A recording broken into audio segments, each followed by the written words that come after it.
Bapa di dalam kerajaan surga, kami datang kepada Tuhan menaikkan syukur untuk kasih karunia Allah yang begitu besar di dalam kehidupan kami, oleh karena anugerah Allah yang telah memimpin kami sepanjang perjalanan hidup kami sampai dengan hari ini, bahwa Engkau adalah Tuhan kami, bukan saja pencipta tetapi penyelamat jiwa kami, dan memungkinkan kami untuk setia sampai akhir di dalam iman kami. Kami berdoa kepada Tuhan pada waktu kami merenungkan firman pada sore hari ini, biarlah Tuhan sendiri yang memimpin kami, Tuhan sendiri yang mengobarkan dalam hati kami pengertian akan firman, tetapi lebih daripada itu kecintaan dan juga hati yang mau melakukan firman itu di dalam kehidupan kami sehari lepas sehari. Terima kasih Bapa di sorga, kami serahkan waktu di depan hanya di dalam pimpinan dan penyertaan Tuhan semata. Dalam nama Yesus Kristus Tuhan kami berdoa. Amin. Bapak Ibu yang dikasihi Tuhan Yesus Kristus, mari kita baca teks Alkitab di dalam Kejadian pasal yang keempat. Kejadian pasal yang keempat, ayat yang pertama sampai dengan ayat yang ke-16. Dan kemudian di dalam Ibrani 11 ayat yang keempat. Kejadian pasal 4 ayat 1 sampai ayat 16, demikian firman Tuhan. Kemudian manusia itu bersetubuh dengan Hawa istrinya dan mengandunglah perempuan itu, lalu melahirkan Kain. Maka kata perempuan itu, aku telah mendapat seorang anak laki-laki dengan pertolongan Tuhan. Selanjutnya dilahirkannya lah Habel adik Kain, dan Habel menjadi gembala kambing domba, Kain menjadi petani. Setelah beberapa waktu lamanya, maka Kain mempersembahkan sebagian dari hasil tanah itu kepada Tuhan sebagai korban persembahan. Habel juga mempersembahkan korban persembahan dari anak sulung kambing dombanya, yakni lemak-lemaknya. Maka Tuhan mengindahkan Habel dan korban persembahannya itu. Tetapi Kain dan korban persembahannya tidak diindahkannya. Lalu hati Kain menjadi sangat panas dan mukanya muram. Firman Tuhan kepada Kain, mengapa hatimu panas dan mukamu muram? Apakah mukamu tidak akan berseri jika engkau berbuat baik? Tetapi jika engkau tidak berbuat baik, dosa sudah mengintip di depan pintu. Ia sangat menggoda engkau, tetapi engkau harus berkuasa atasnya. Kata Kain kepada Habel adiknya, marilah kita pergi ke padang. Ketika mereka ada di padang, tiba-tiba Kain memukul Habel adiknya itu, lalu membunuh dia. Firman Tuhan kepada Kain, di mana Habel adikmu itu? Jawabnya, aku tidak tahu. Apakah aku penjaga adikku? Firman-Nya, apakah yang telah kau perbuat ini? Darah adikmu itu berteriak kepadaku dari tanah. Maka sekarang terkutuklah engkau, terbuang jauh dari tanah yang mengangakkan mulutnya untuk menerima darah adikmu itu dari tanganmu. Apabila engkau mengusahakan tanah itu, maka tanah itu tidak akan memberikan hasil sepenuhnya lagi kepadamu. Engkau menjadi seorang pelarian dan pengembara di bumi. Kata Kain kepada Tuhan, hukumanku itu lebih besar daripada yang dapat kutanggung. Engkau menghalau aku sekarang dari tanah ini, dan aku akan tersembunyi dari hadapanmu, seorang pelarian dan pengembara di bumi. Maka barang siapa yang akan bertemu dengan aku, tentulah akan membunuh aku. Firman Tuhan kepadanya, sekali-kali tidak. Barang siapa yang membunuh Kain akan dibalaskan kepadanya 7 kali lipat. Kemudian Tuhan menaruh tanda pada Kain, supaya ia jangan dibunuh oleh barang siapapun yang bertemu dengan dia. Lalu Kain pergi dari hadapan Tuhan dan ia menetap di tanah Nod di sebelah timur Eden. Kita lihat di dalam Ibrani pasal 11 ayat yang keempat. Demikian firman Tuhan, karena iman Habel telah mempersembahkan kepada Allah korban yang lebih baik daripada korban Kain. Dengan jalan itu ia memperoleh kesaksian kepadanya bahwa ia benar, karena Allah berkenan akan persembahannya itu, dan karena iman ia masih berbicara sesudah ia mati. Demikian pembacaan firman Tuhan. Saudara-saudari yang dikasihi oleh Tuhan Yesus Kristus, ada beberapa poin yang nanti kita renungkan terkait dengan iman Habel. Yang pertama adalah keturunan perempuan, Kristus atau pembunuh. Saudara, istilah keturunan perempuan itu diambil daripada Kejadian 3 ayat 15 yang mengatakan bahwa aku akan mengadakan permusuhan antara engkau dan perempuan ini, antara keturunanmu dan keturunannya. Keturunannya akan meremukkan kepalamu dan engkau akan meremukkan tumitnya. Keturunan perempuan yang diharapkan oleh Hawa ketika dia mengandung adalah keturunan yang nanti meremukkan kepala ular. Tetapi pertanyaannya adalah, apakah yang dilahirkan oleh Hawa adalah Kristus atau pembunuh? Ya, kita tahu bahwa jawabannya pada akhirnya ketika kita melihat kehidupan daripada Kain, justru dia melahirkan seorang anak yang pembunuh. Tetapi saudara yang dikasihi oleh Tuhan Yesus Kristus, sekalipun demikian, dari garis Hawa juga Tuhan melahirkan Kristus. pengganti daripada Habel yaitu Set. Namun mari kita lihat kalimat daripada keturunan perempuan Kristus atau pembunuh ini terutama ditujukan kepada Kain. Saudara yang dikasih oleh Tuhan Yesus Kristus, di dalam pasal 4 ayat yang pertama, di situ dikatakan bahwa manusia itu bersetubuh dengan Hawa. Bersetubuh dengan Hawa. Istilah bersetubuh di sini, itu di dalam bahasa Ibrani adalah yada, yang berarti mengenal. Ini berbicara mengenai hubungan yang bersifat personal, intim dan kudus. Bukan sebuah pengenalan yang impersonal akan seperangkat informasi. Jadi saudara yang dikasih oleh Tuhan Yesus Kristus, ketika dikatakan bahwa Adam bersetubuh dengan Hawa, itu berarti Adam mengenal Hawa. Dan pengenalan ini sekali lagi terkait dengan hubungan yang personal, hubungan yang intim, dan hubungan yang kudus. Saudara, istilah bersetubuh itu tidak pernah dikenakan hubungan binatang dengan binatang. Tetapi hanya kepada hubungan Allah dan manusia, dan kemudian manusia dengan manusia terutama dalam hubungan intim, yaitu laki-laki sebagai suami dan perempuan sebagai istri.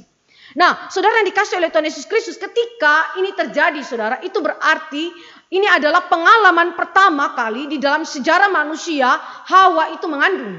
Karena tidak pernah sebelumnya itu manusia mengandung. Manusia pertama adalah Adam dan Hawa, maka ini adalah kehamilan pertama yang dialami oleh Hawa. Nah, saudara yang dikasih oleh Tuhan Yesus Kristus, kenapa persetubuhan yang diungkapkan di dalam ayat yang pertama daripada pasal 4 ini disebut sebagai persetubuhan yang kudus? Padahal kita tahu bahwa Adam dan Hawa telah jatuh di dalam dosa. Saudara ingat di dalam Kejadian 3 ayat 21, di situ dikatakan bahwa Allah itu mengambil binatang dan membuat pakaian dari kulit binatang untuk manusia, baik untuk Adam maupun untuk istrinya Hawa, lalu mengenakannya kepada mereka. Itu berarti ini bukan sekedar membuat pakaian dari kulit binatang, tetapi ini berbicara mengenai karya penebusan Allah yang pertama. Allah yang kemudian membunuh binatang dan darahnya dicurahkan, dan kemudian kulit binatang itu dipakaikan kepada Hawa dan Adam yang telanjang, di mana istilah telanjang pada waktu itu setelah kejatuhan berbicara mengenai ketidakkudusan atau keberdosaan daripada Adam dan Hawa yang harus ditutupi. Yang harus ditutupi oleh apa? Oleh kulit binatang. Ada darah yang tercurah di sana. Sehingga di dalam Kejadian 3 ayat 21 kita menemukan karya penebusan Allah yang pertama, dan yang mengerjakannya adalah Kristus. Sehingga kita dapat mengatakan di dalam pasal 4 ayat 1 bahwa persetubuhan antara Adam dan Hawa adalah persetubuhan suami istri yang telah dikuduskan oleh Allah di dalam karya penebusan Kristus. Ya. Dengan demikian pengharapan di dalam Kejadian 3 ayat 15 bahwa Hawa akan menurunkan Kristus yang akan meremukkan kepala ular, itu adalah pengharapan yang ya dan amin. Karena mereka melakukan persetubuhan itu di dalam koridor kekudusan Allah. Nah, nama Hawa ini juga berbicara kepada kita mengenai iman daripada Adam setelah dia itu mengalami penebusan. Apa yang dilakukan oleh Adam ketika dia melihat sang istri, dia menamakan istrinya itu sebagai Hawa, yang berarti hidup atau pemberi hidup. Apa maksudnya kalimat atau arti daripada nama Hawa? Itu berarti Adam di dalam benaknya, Adam di dalam hatinya itu memikirkan bahwa dari Hawa, melalui Hawa akan lahir pribadi yang dijanjikan untuk menghancurkan iblis atau kepala ular dan menyelamatkan manusia dari dosa dan kematian. Jadi ketika Adam itu setelah mengalami apa yang disebut dengan penebusan oleh karya Kristus pertama kali di Taman Eden, dia langsung menamakan istrinya dengan refleksi iman yang ada dalam hatinya, pengharapan kepada Injil yang pertama yang diucapkan di dalam Kejadian 3 ayat 15. Dengan demikian saudara dan saya waktu membaca ayat 1 saja, kemudian manusia itu bersetubuh dengan Hawa, saudara sudah langsung memiliki pemikiran. Apa yang menjadi pengharapan terbesar daripada Adam dan Hawa ketika sang istri mengandung? Apa yang menjadi pengharapannya? Pengharapannya adalah memiliki keturunan yang daripadanya umat manusia yang jatuh dalam dosa akan diselamatkan, dan kemudian iblis dan kuasanya akan dihancurkan. Ini menjadi pengharapan daripada Adam dan Hawa berdasarkan proto-evangelium. Injil pertama dalam Kejadian 3 ayat 15. Nah, saudara yang dikasih oleh Tuhan Yesus Kristus, mari kita lihat pengharapan itu terlihat di dalam bagaimana Hawa itu menamai anaknya yang sulung, yaitu Kain. Ya, kita lihat di dalam Kejadian 4 ayat 1. Sebagaimana tadi saya sudah katakan bahwa ini adalah kehamilan dan kelahiran pertama di dalam sejarah manusia, di mana Adam dan Hawa itu menghasilkan anak-anak yang segambar dan serupa dengan mereka. Dan Hawa ketika memiliki anak sulung, dia memberi nama Kain. Saudara, apa arti nama Kain? Dalam bahasa Ibrani itu Kain atau Kana, yang berarti mendapat atau memperoleh atau memiliki. Nah, itu terlihat jelas ketika Hawa itu menjelaskan tentang nama anak itu. Saudara lihat di dalam ayat 1b. Aku telah mendapat seorang anak laki-laki dengan pertolongan Tuhan. Aku telah mendapat seorang anak laki-laki dengan pertolongan Tuhan. Aku telah mendapat adalah arti daripada nama Kain. Ya, aku telah mendapat. Nah, saudara yang dikasih Tuhan Yesus Kristus, James Boyce itu mengatakan begini. Di dalam terang Protoevangelium Kejadian 3 ayat 15, nama Kain itu sebenarnya dapat diartikan here he is, ya, atau aku telah mendapatkannya, ya. Jadi Hawa itu berpikir bahwa dia telah mendapatkan apa yang dijanjikan dalam Kejadian 3 ayat 15, yaitu apa? Penyelamat. Penyelamat. Jadi pengharapan yang begitu besar, ekspektasi yang begitu besar orang tua kepada anak sulungnya yaitu Kain. Ya. Sangat ingin untuk Kain itu adalah seorang penyelamat yang dijanjikan di dalam Kejadian 3 ayat 15. Ya. Saudara yang dikasih oleh Tuhan Yesus Kristus, mari kita lihat di dalam Kejadian 4 ayat 1b lagi bagaimana Tuhan itu memakai kalimat daripada Hawa untuk menunjukkan pengharapan apa yang ada di dalam hati kedua orang tua ini. Di situ dikatakan bahwa dengan pertolongan Tuhan, aku mendapat seorang anak laki-laki dengan pertolongan Tuhan. Tetapi sayangnya di dalam teks Ibrani, ya, di dalam naskah Ibrani asli itu tidak terdapat kalimat dengan pertolongan. Sehingga ada kata titik-titik di situ yang terputus. Di antara aku telah mendapat seorang anak laki-laki, titik-titik Tuhan. Sehingga kata dengan pertolongan itu adalah semacam suatu hal yang ditambahkan ke dalam penterjemahan kita. Tetapi sebenarnya di dalam teks Ibrani itu tidak ada. Sehingga James Boyce menafsirkan demikian. Berdasarkan nama Tuhan yang disebutkan di dalam teks ini, James Boyce mengatakan bahwa sesungguhnya kalimat ayat 1b itu mengatakan demikian. Dapat diterjemahkan demikian. Aku melahirkan seorang anak laki-laki.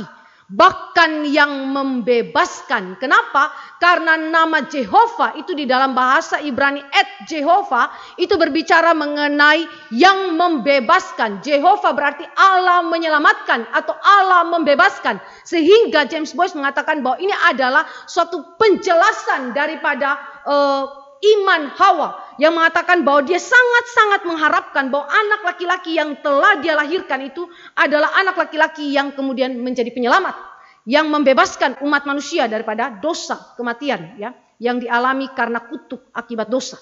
Nah, di dalam terjemahan, ya, tafsiran yang lain, saudara, Kejadian 4 ayat 1b itu dikatakan sekali lagi dengan tegas bahwa ini adalah pernyataan iman daripada Hawa berdasarkan Kejadian 3 ayat 15. Dengan demikian saudara yang dikasih oleh Tuhan Yesus Kristus, kita melihat bahwa di dalam pengharapan Adam dan Hawa ketika mereka melahirkan anak sulungnya yaitu Kain, mereka sungguh-sungguh beriman kepada Tuhan karena persetubuhan itu dilakukan di dalam kekudusan dan mereka berharap bahwa anak yang dihasilkan adalah anak yang memuliakan Tuhan, anak yang adalah penyelamat nantinya sesuai dengan Kejadian 3 ayat 15 yang membawa berkat bagi manusia. Saudara yang dikasih oleh Tuhan Yesus Kristus, fakta yang terjadi itu adalah fakta yang terbalik. Fakta yang tragis. Kenapa? Karena ternyata anak sulung yang dikandung dan dilahirkan oleh Hawa adalah seorang pembunuh.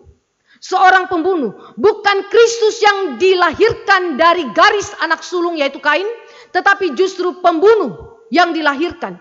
Saudara yang dikasih oleh Tuhan Yesus Kristus, kita tahu bahwa Kain adalah pembunuh pertama di dalam sejarah manusia. Dia memiliki track record yang begitu gelap di dalam sejarah perjalanan kehidupan daripada manusia selama daripada penciptaan. Saudara yang dikasih oleh Tuhan Yesus Kristus, itu berarti di dalam poin ini, saudara dan saya sebagai orang-orang percaya, orang-orang yang sudah ditebus oleh Yesus Kristus, saudara harus memiliki pemikiran bahwa sekalipun saudara memiliki pengharapan, anak-anak yang kita lahirkan adalah anak-anak yang nantinya memuliakan Tuhan. Tetapi itu tidak menjamin bahwa anak-anak yang engkau lahirkan itu adalah anak-anak yang semuanya adalah memuliakan Tuhan. Bisa saja anak-anak yang dilahirkan daripada rahim orang-orang yang telah ditebus oleh Allah adalah anak-anak yang tidak dipilih Allah. Adalah anak-anak yang melakukan kejahatan demi kejahatan yang tidak menjadi berkat di dalam dunia ini, yang kemudian memalukan nama Tuhan. Seperti Kain. Saudara yang dikasih oleh Tuhan Yesus Kristus. Selanjutnya kita lihat. Anak yang kedua di dalam ayat yang kedua. Yang dilahirkan oleh Adam dan Hawa. Keunikannya adalah di sini tidak ada kalimat penjelasan apapun dari Hawa. Jadi itu berarti saudara bisa bayangkan pengharapan terbesar Hawa antara Kain dan Habel di mana? Di dalam diri Kain. Dia begitu berharap anak sulungnya inilah yang menggenapi Kejadian 3 ayat 15 dan bukan Habel. Bukan Habel ya saudara. Kenapa? Karena tidak ada penjelasan apapun tentang Habel dari mulut Hawa. Saudara, nama Habel itu di dalam bahasa Ibrani itu Hebel yang berarti uap, nafas atau kesia-siaan. Bruce Waltke ini adalah salah satu teolog Perjanjian Lama. Dia mengatakan bahwa arti nama Habel ini merupakan metafora yang menunjuk kepada apa yang tidak penting dan yang cepat berlalu. Dan merupakan bayangan dari apa yang tidak menyenangkan yang akan dialami di dalam kehidupan daripada Habel. Hidup Habel itu hanya sementara seperti uap. Seperti nafas yang kalau manusia lihat itu penuh dengan kesia-siaan karena hidupnya begitu sementara, ya, lenyap seperti uap, ya. Tetapi saudara yang dikasih oleh Tuhan Yesus Kristus, di tengah-tengah hidup yang sementara itu, hidup yang sangat pendek itu, justru tidak dicatat sedikit pun adanya dosa di dalam diri daripada Habel, di dalam catatan daripada sejarah perjalanan hidup Habel. Tetapi ini tidak berarti bahwa kalau tidak dicatat dosanya, berarti Habel itu kemudian tidak berdosa. Kenapa saudara? Karena Habel dilahirkan daripada ayah dan ibu, Adam dan Hawa yang telah jatuh di dalam dosa. Sehingga secara original sin, ya, di dalam dosa asal, Habel pun mewarisi dosa asal tersebut. Tetapi saudara, di dalam kalimat-kalimat selanjutnya di dalam keterangan pasal 4 kitab Kejadian menunjukkan bahwa ternyata Habel telah ditebus oleh Allah dan diselamatkan oleh Allah. Nanti kita lihat bagaimana Tuhan itu menyelamatkan Habel. Nah, saudara yang dikasih oleh Tuhan Yesus Kristus, tidak ada komentar atau keterangan apapun dari Hawa mengenai Habel mengonfirmasikan arti nama Habel, ya. Arti nama Habel bahwa memang hidupnya itu tidak menyenangkan. Tidak menyenangkan bukan dalam arti bahwa dia itu tidak taat kepada Allah dan kemudian melakukan apa yang tidak berkenan kepada Allah. Tidak, tetapi dalam arti bahwa dia mengalami suatu keadaan yang tragis, yaitu dibunuh oleh kakaknya sendiri. Sehingga hidupnya itu seperti uap, seperti nafas, ya, sia-sia saja terlihat di dalam kacamata manusia. Tetapi di hadapan Allah dia adalah orang benar. Saudara yang dikasih oleh Tuhan Yesus Kristus, sekali lagi saya mau menunjukkan di sini bahwa keturunan perempuan yang dilahirkan dan diharapkan oleh Adam dan Hawa bukanlah seorang yang nanti menyelamatkan, tetapi justru seorang pembunuh.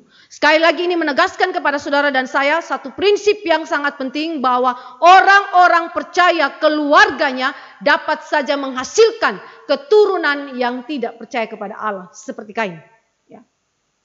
Jadi saudara, ini adalah sesuatu hal yang membuat engkau dan saya perlu kemudian menggumulkan generasi kita, keturunan kita, supaya sungguh-sungguh jika Tuhan berkehendak, mereka adalah orang-orang yang dipilih Allah untuk diselamatkan. Jika itu memang dikehendakinya. Tetapi memang kita tahu bahwa fakta menunjukkan bahwa tidak semua anak dari orang percaya adalah anak yang dipilih dan diselamatkan Tuhan. Nah, sekarang saudara melihat bagaimana eskalasi dosa dalam relasi vertikal dan horizontal di dalam garis daripada Kain.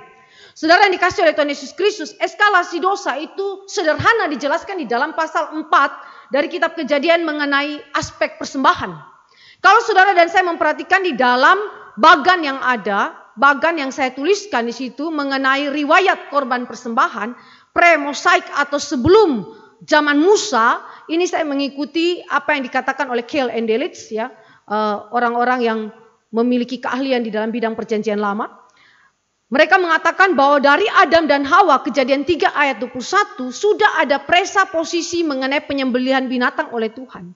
Artinya korban binatang itu sudah ditetapkan Allah sebagai sarana satu-satunya untuk keselamatan. Sudah ada di dalam Kejadian 3 ayat 21, segera setelah manusia itu jatuh dalam dosa. Lalu masuk ke dalam generasi pertama daripada Adam dan Hawa adalah anak-anak daripada Adam dan Hawa adalah Kain dan Habel. Di mana ada korban persembahan di sana yang terdiri dari dua macam korban persembahan, yaitu binatang, dalam hal ini kambing atau domba, dan dari hasil pertanian, dari tumbuh-tumbuhan hasil pertanian. Sudah ada dua jenis korban persembahan yang dipersembahkan kepada Allah. Lalu kita masuk ke dalam zaman Nuh, saudara dan saya melihat ada perkembangan di sana. Korban persembahan atau korban bakaran dari binatang itu ada dari binatang yang tidak haram. Di mana pada waktu zaman Nuh ada pembedaan antara binatang yang haram dan binatang yang tidak haram. Dan binatang yang tidak haram atau binatang halal itu saja yang boleh dipersembahkan kepada Allah. Dan kemudian di dalam zaman Nuh juga ada ketetapan mengenai tidak boleh makan darah. Ya, itu adalah perkembangan daripada riwayat korban persembahan premosaik. Sampai kepada zaman Abraham ada korban persembahan bakaran yang kemudian ditetapkan oleh Allah kembali, dan itu bukan manusia tetapi binatang yang diberikan dan ditentukan oleh Allah. Lalu para patriark, di dalam hal ini Abraham, Ishak dan Yakub, mereka membuat mezbah di berbagai tempat di Kanaan di mana Allah menyatakan diri kepada mereka. Kemudian mereka mempersembahkan korban bakaran kepada Allah disertai dengan doa kepadanya yang menekankan penyerahan diri yang total dari manusia kepada Allah melalui persembahan yang ada. Dan kemudian saudara lihat Yakub dalam Kejadian 46 ayat 1, saudara menemukan bahwa Yakub juga memberikan persembahan, ya, korban persembahan, korban sembelihan kepada Allah di Beersheba, selatan daripada Kanaan, di mana waktu dia memberikan itu, puncak daripada korban sembelihan itu ada korban sajian. Korban sajian yang merupakan hasil daripada pertanian, yang merupakan tepung yang dipersembahkan kepada Allah. Nah, itu berarti saudara, sebelum Musa sudah dikenal dua macam korban persembahan. Yang pertama adalah korban bakaran atau korban sembelihan yang dari binatang, dan yang kedua adalah korban daripada hasil pertanian. Ya, kita lihat bahwa ini berarti saudara dan saya langsung mengetahui secara terimplisit bahwa ketika Kain itu berdosa, ini bukan soal jenis korban persembahan yang diberikan kepada Allah yang menjadi persoalannya, ya. Jadi mari kita lihat bagaimana persoalan yang kemudian menjadi inti dosa daripada Kain, dan kemudian di dalam dosa Kain itu terjadi perkembangan daripada dosa tersebut, eskalasi daripada dosa tersebut, ya, sampai kepada garis Kain selanjutnya. Nah, mari kita lihat eskalasi dosa Kain mulai daripada aspek yang sangat-sangat sederhana, urusan persembahan, ya. Allah mengambil contoh kepada kita mengenai persembahan. Saudara, mari memperhatikan teologia di dalam kitab Kejadian pasal 4. Kenapa dia ambil konteks persembahan dan bukan yang lain? Kenapa ambil konteks persembahan dan bukan konteks hidup yang lain? Karena konteks persembahan adalah sentral yang menyatakan hubungan atau relasi manusia dengan Allah.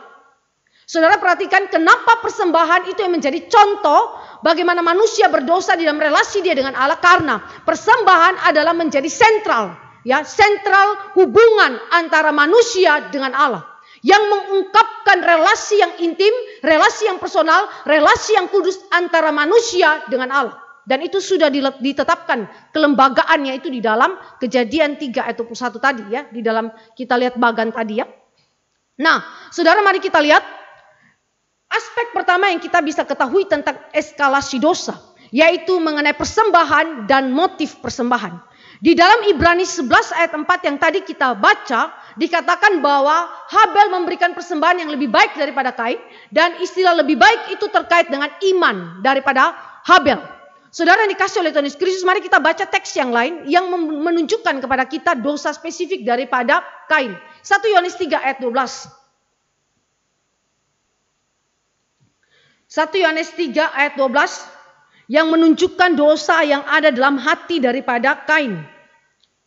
Mengonfirmasikan apa yang dinyatakan dalam Kejadian 4.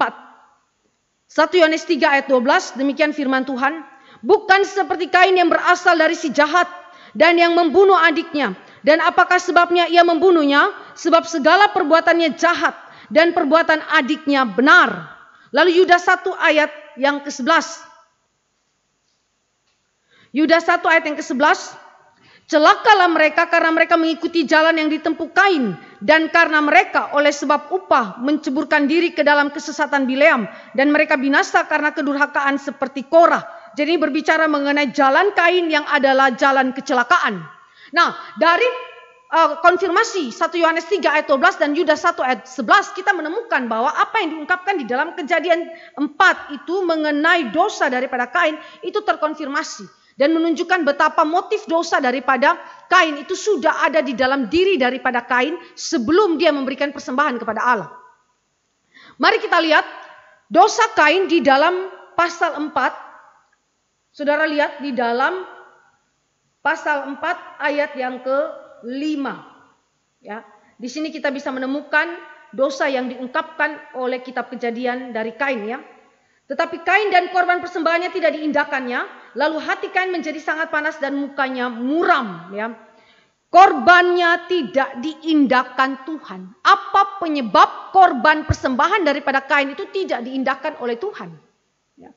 Ada 3 penafsiran di dalam hal ini, dan saya pikir bahwa saudara-saudari juga mungkin saja memiliki 3 penafsiran demikian ya, yang beragam di dalam pemikiran kita. Yang pertama, dikatakan sesuai dengan Ibrani 11 ayat 4, Kain tidak memiliki iman. Itu adalah pandangan pertama, Kain tidak punya iman. Pandangan yang kedua mengatakan bahwa persembahan Kain itu tidak mengandung korban darah. Kenapa? Karena setiap persembahan korban itu harus memiliki aspek darah di dalamnya. Karena kelayakan kita di hadapan Allah bukan karena diri kita, tetapi karena darah korban yang menyimbolkan darah Kristus. Sehingga misalnya Gerhardus von Rath ya, ini adalah ahli perjanjian lama, dia mengatakan bahwa itu karena gara-gara Kain punya persembahan itu tidak mengandung darah. Ya, tetapi saudara, waktu kita membaca di dalam Imamat pasal yang kedua, ternyata Imamat tidak menunjukkan bahwa korban sajian itu perlu ada darah.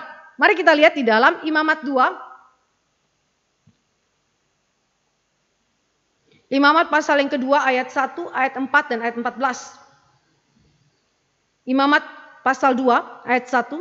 Apabila seseorang hendak mempersembahkan persembahan berupa korban sajian kepada Tuhan, hendaklah persembahannya itu tepung yang terbaik, dan ia harus menuangkan minyak serta membubuhkan kemenyan ke atasnya. Tidak ada indikasi adanya darah di sana. Lalu ayat yang keempat, apabila engkau hendak mempersembahkan persembahan berupa korban sajian dari apa yang dibakar di dalam pembakaran roti, haruslah itu dari tepung yang terbaik, berupa roti bundar yang tidak beragi, yang diolah dengan minyak, atau roti tipis yang tidak beragi, yang diolesi dengan minyak. Jadi sekali lagi tidak mengindikasikan bahwa persembahan korban sajian itu yang adalah terdiri daripada hasil panen atau hasil pertanian harus ada korban darah di sana. Lalu ayat yang ke-14 dari Imamat 2. Jikalau engkau hendak mempersembahkan korban sajian dari hulu hasil kepada Tuhan, haruslah engkau mempersembahkan bulir gandum yang dipanggang di atas api emping gandum baru sebagai korban sajian dari hulu hasil gandummu. Jadi sekali lagi tidak ada mengandung korban darah di sana. Sehingga kalau kita katakan bahwa korban Kain, persembahan korban Kain itu haruslah mengandung darah, itu tidak bersesuaian dengan Imamat pasal yang kedua. Dan argumentasi daripada persembahan Kain itu tidak mengandung korban darah itu didasarkan kepada asumsi bahwa Allah itu lebih berkenan kepada korban binatang yang disebut sebagai yang terbaik karena ada lemak-lemaknya yang dipersembahkan kepada Allah daripada korban hasil pertanian. Tapi sekali lagi ini digagalkan oleh Imamat pasal yang kedua. Sehingga kalau saudara memikirkan untuk memegang pandangan yang kedua di dalam Alkitab itu tidak memiliki dasar yang cukup untuk dipertanggungjawabkan. Lalu argumentasi yang ketiga, penafsiran yang ketiga. Kualitas korban persembahan yang menunjukkan kondisi hati yang jahat. Jadi kualitas korban persembahan yang diberikan itu menentukan kondisi hati orang bersangkutan. Apakah orang tersebut memiliki hati yang mengasihi Allah atau hati yang tidak mengasihi Allah. Di dalam hal ini pandangan daripada Bruce Waltke. Dia mengatakan bahwa antara persembahan dan pemberi persembahan, dua hal ini tidak boleh dipisahkan karena saling berkorelasi satu dengan yang lain secara erat. Ya, persembahan diberikan itu ditentukan oleh si pemberi di dalam aspek apa motivasinya, hatinya seperti apa. Jadi jika kondisi hatinya itu jahat, maka apa yang dilakukan oleh Kain adalah bersifat formalitas semata. Jadi dia melakukan segala macam ritual keagamaan termasuk memberikan korban persembahan, tetapi sayangnya yang dia lakukan adalah formalitas tanpa hati yang mengasihi Allah, atau dengan kata lain sama dengan pandangan yang pertama, Kain memberi tanpa iman, tanpa hati yang mengasihi Allah. Jadi ini adalah tindakan formalitas. Itu kita bisa lihat di dalam Kejadian 4 ayat yang ketiga. Di sini dikatakan demikian, ini adalah argumentasi daripada Bruce Waltke. Kejadian 4 ayat yang ketiga dikatakan begini. Setelah beberapa waktu lamanya maka Kain mempersembahkan sebagian dari hasil tanah itu kepada Tuhan sebagai korban persembahan. Saudara perhatikan, sebagian dari hasil tanah itu. Istilah sebagian menurut Bruce Waltke ini tidak mengindikasikan bahwa mengacu kepada hulu hasil. Sedangkan di dalam Imamat pasal 2 ayat 12 dan ayat yang ke-14, pemberian hasil panen sebagai korban persembahan atau korban sajian kepada Allah harus diambil dari apa? Hulu hasil atau hasil sulung panen yang diberikan. Tetapi yang diungkapkan di dalam ayat kita dalam pasal 4 ayat yang ketiga, Kain mempersembahkan sebagian dari hasil panen, dan itu berarti urusan hulu hasil itu tidak diperhatikan oleh Kain. Walaupun kita tahu bahwa ketetapan hulu hasil di dalam pemberian korban sajian itu baru datang setelah zaman Musa. Tetapi hal pemberian sulung, yang sulung itu adalah sudah ditunjukkan oleh Allah di dalam Kejadian 3 ayat 21. Binatang itu diberikan kepada Allah sebagai yang sulung yang dipersembahkan oleh Allah untuk kemudian sebagai korban penebusan bagi Adam dan Hawa. Konsep itu dipegang oleh Habel, sehingga ketika Habel itu memberikan persembahan kepada Allah, dia memberikan persembahan dari anak sulung kambing dombanya, bukan sebagian daripada kambing dombanya, tetapi yang dia berikan adalah yang sulung, anak sulung dari kambing dombanya. Yaitu berapa? 1 aja. Ya, kalau kambing dombanya itu ada misalnya 100, berarti 10% dari 100 kira-kira yang terbaik, yang sulung. Ya, kalau kita bilang itu adalah perpuluhan sebagai wujud daripada hulu hasil. Nah, saudara, hulu hasil pada zaman itu adalah yang sulung, yang pertama dilahirkan atau yang pertama dihasilkan di dalam panen, itu yang dipersembahkan kepada Allah. Nah, bagi Bruce Waltke, di dalam poin inilah menunjukkan kondisi hati daripada Kain, di mana Kain tidak mengasihi Allah. Kain tidak mengasihi Allah, dia hanya mengerjakan itu secara formalitas. Tetapi pertanyaan lebih lanjut adalah, jika Kain itu memberikan sebagian dari hasil tanahnya itu, apakah itu berarti persembahan Kain adalah terdiri daripada hasil panen yang tidak baik, yang buruk-buruk, yang sisa-sisa? Ataukah pemberian Kain itu adalah sesuatu yang baik, yang indah, ya, sebagian daripada hasil panennya itu diberikan kepada Allah? Saudara yang dikasih oleh Tuhan Yesus Kristus, ada pandangan yang mengatakan bahwa Kain itu waktu memberikan kepada Allah sebagian dari hasil tanahnya itu yang sisa-sisa, yang buruk-buruk, yang jelek-jelek bentuknya, ya, semua yang jelek-jelek diberikan kepada Allah. Tidak demikian. Saya setuju dengan pandangan daripada James Boyce. James Boyce mengatakan begini, persembahan yang diberikan Kain semuanya kepada Allah, sebagian dari hasil tanahnya itu adalah baik dan indah di hadapan manusia. Dia memberikan persembahan yang baik dan indah, bukan sisa-sisa, bukan yang jelek-jelek, bukan yang buruk keadaannya. Dia beri yang terbaik. Tetapi James Boyce mengatakan justru di sini letak kesalahan daripada Kain. Dia berikan yang baik-baik, yang indah-indah kepada Allah, yang banyak dia berikan kepada Tuhan, tetapi tanpa iman, tanpa hati yang mengasihi Allah, sehingga di dalam aspek ini dia berdosa kepada Tuhan. Kualitas korban persembahan itu menunjukkan kondisi hati daripada si pemberi. Saudara ingat apa yang dikatakan oleh Yesus Kristus, di mana hatimu berada, di mana hartamu berada, di situ hatimu berada. Jadi itu berarti menunjukkan bahwa antara harta dan hati itu memiliki korelasi yang tidak bisa dipisahkan. Saudara punya persembahan kepada Allah itu menunjukkan motivasi saudara. Tetapi juga pada saat yang sama, jumlah yang banyak, jumlah yang baik, atau keadaan-keadaan persembahan yang begitu baik, saudara mau persembahkan kepada rumah Tuhan 1 miliar kah? 2 miliar kah? Atau berapa ratus juta kah? Saudara berikan kepada rumah Tuhan. Tetapi saudara ingat, jika saudara memberikan itu tanpa hati yang mengasihi Allah, Alkitab berkata itu dosa. Sehingga jika saudara dan saya melihat di dalam 3 penafsiran ini, 3 macam penafsiran ini, maka kita memberikan kesimpulan. Dosa Kain ada di mana? Saya setuju dengan penafsiran pertama dan penafsiran yang kedua daripada Bruce Waltke. Saudara, dosa Kain di dalam kesimpulan kita tidak terletak pada jenis persembahan ataupun pada banyaknya persembahan yang diberikan kepada Allah, tetapi karena Kain tidak memiliki iman kepada Allah. Kain tidak memiliki iman kepada Allah. Saudara yang dikasih oleh Tuhan Yesus Kristus, Ibrani 11 ayat 4 dan 1 Yohanes 3 ayat 12 menunjukkan bahwa orang yang tidak punya iman yang sejati kepada Allah pasti selalu menghasilkan pelayanan yang bersifat formalitas. Saudara ingat kalimat ini, orang yang tidak punya iman yang sejati kepada Yesus Kristus pasti selalu menghasilkan formalitas rohani. Saudara yang dikasih oleh Tuhan Yesus Kristus, saya tidak tahu bagaimana saudara melayani Tuhan di dalam gereja Tuhan, atau saudara bekerja di dalam ladang pelayanan yang lain, di dalam aspek-aspek kehidupanmu yang lain. Bagaimana motivasi saudara bekerja, bagaimana motivasi saudara melayani di dalam rumah Tuhan. Apakah itu karena iman kepada Kristus maka saudara bekerja melayani Tuhan dalam seluruh beragam pekerjaan profesi yang Tuhan percayakan kepada saudara, termasuk sebagai seorang pelayan Tuhan di dalam gereja? Ataukah saudara mengerjakan itu tanpa iman? Saudara yang dikasih oleh Tuhan Yesus Kristus, dosa daripada Kain terlihat di dalam motivasi hati di dalam pemberian persembahan, yaitu tidak ada iman. Apa artinya iman di dalam Ibrani 11 ayat 4? Ibrani 11 ayat 4 yang berbicara mengenai antara iman Habel dengan iman Kain yang dibicarakan di dalam Ibrani 11 ayat 4, itu dalam bahasa Yunaninya adalah pistis, yang mengacu kepada keyakinan sesuatu keyakinan yang dilahirkan oleh karya Roh Kudus. Jadi ketika Ibrani 11 ayat 4 berbicara mengenai iman Habel, dia tidak menunjuk kepada iman yang merupakan hasil usaha manusia, tetapi iman yang adalah hasil karya Roh Kudus. Saudara, ada iman yang jenisnya palsu. Dan anehnya iman yang palsu itu bisa bertahan lama di dalam kehidupan manusia yang tidak kenal Tuhan sampai dengan dia mati. Dia pikir dia beriman, padahal hanya merasa bahwa dia beriman. Saudara, dan uniknya iman yang bersifat formalitas ini adalah iman yang seringkali dibangun daripada pengetahuan mengenai keagamaan.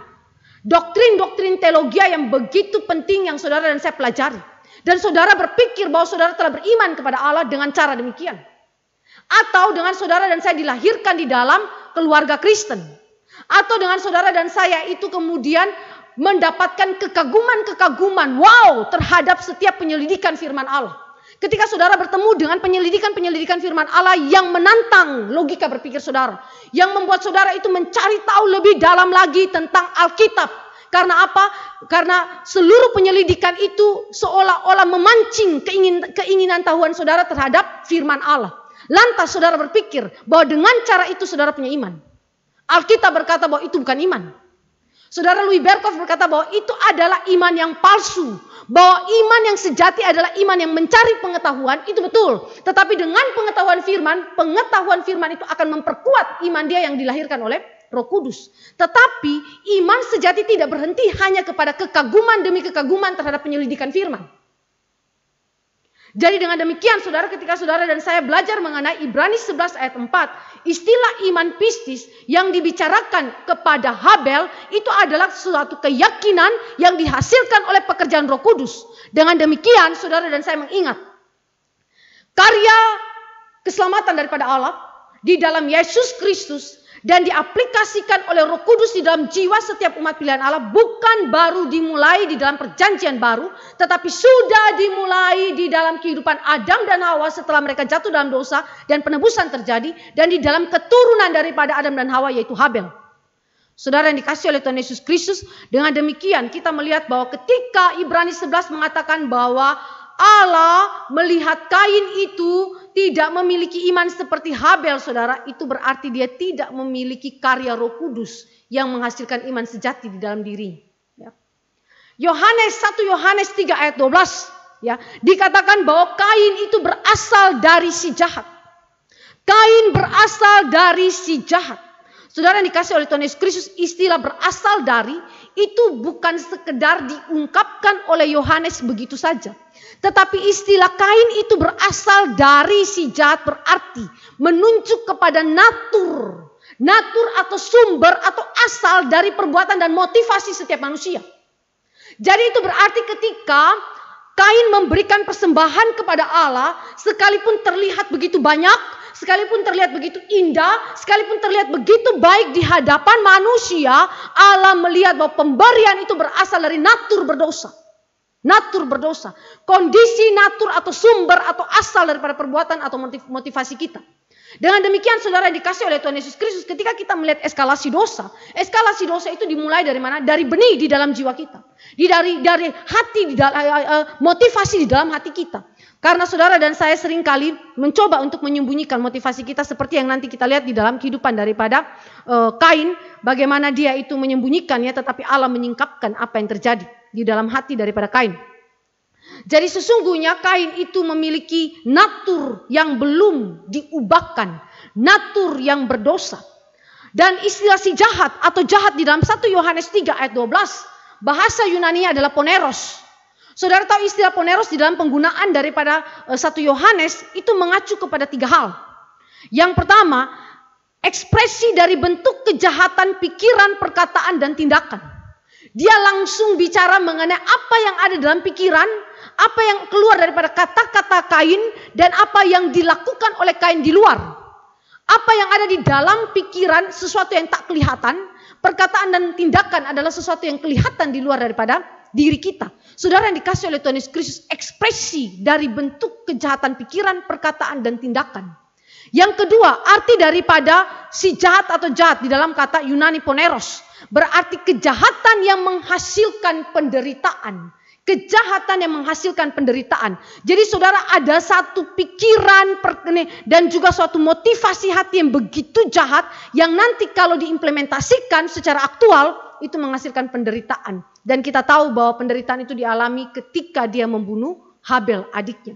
Saudara yang dikasih oleh Tuhan Yesus Kristus, yang ketiga, kita lihat arti daripada poneros.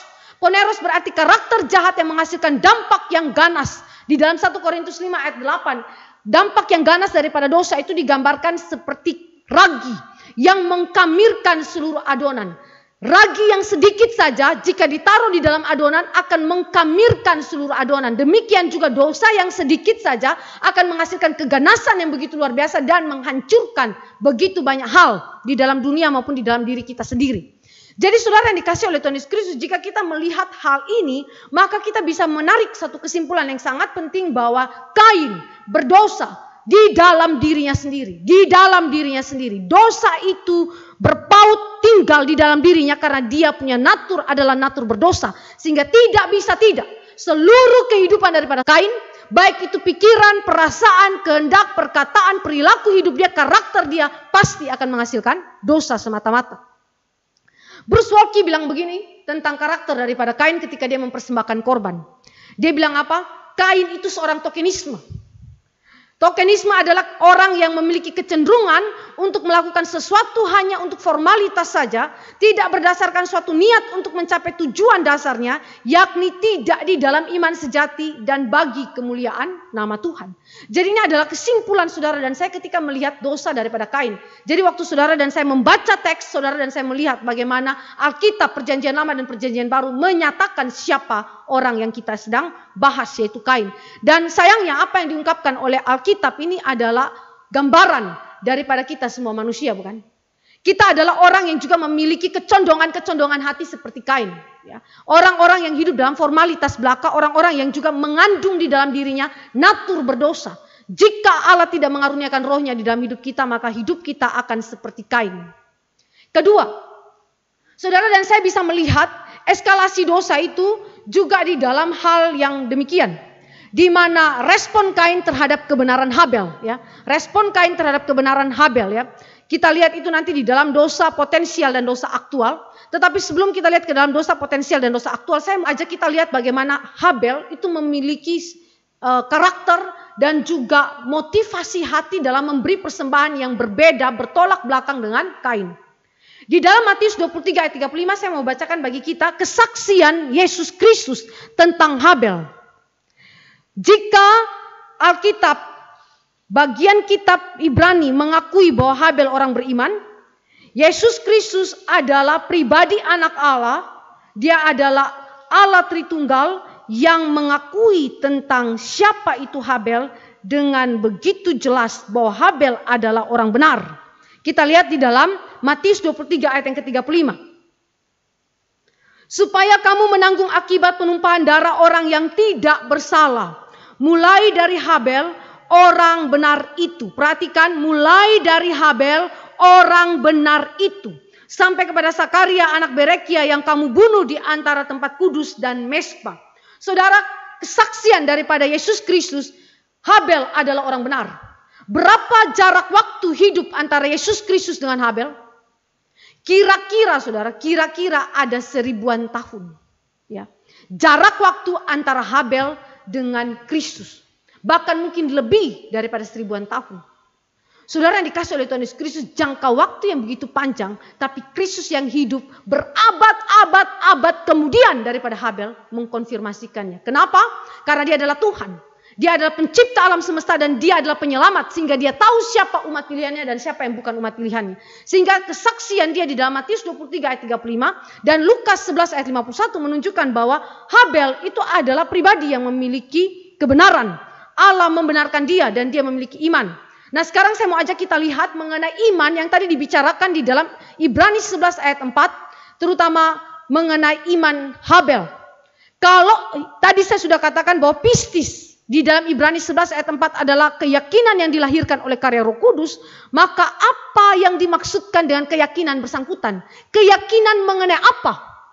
Yang dikerjakan oleh Roh Kudus di dalam jiwa daripada Habel sebelum Yesus Kristus itu datang ke dalam dunia.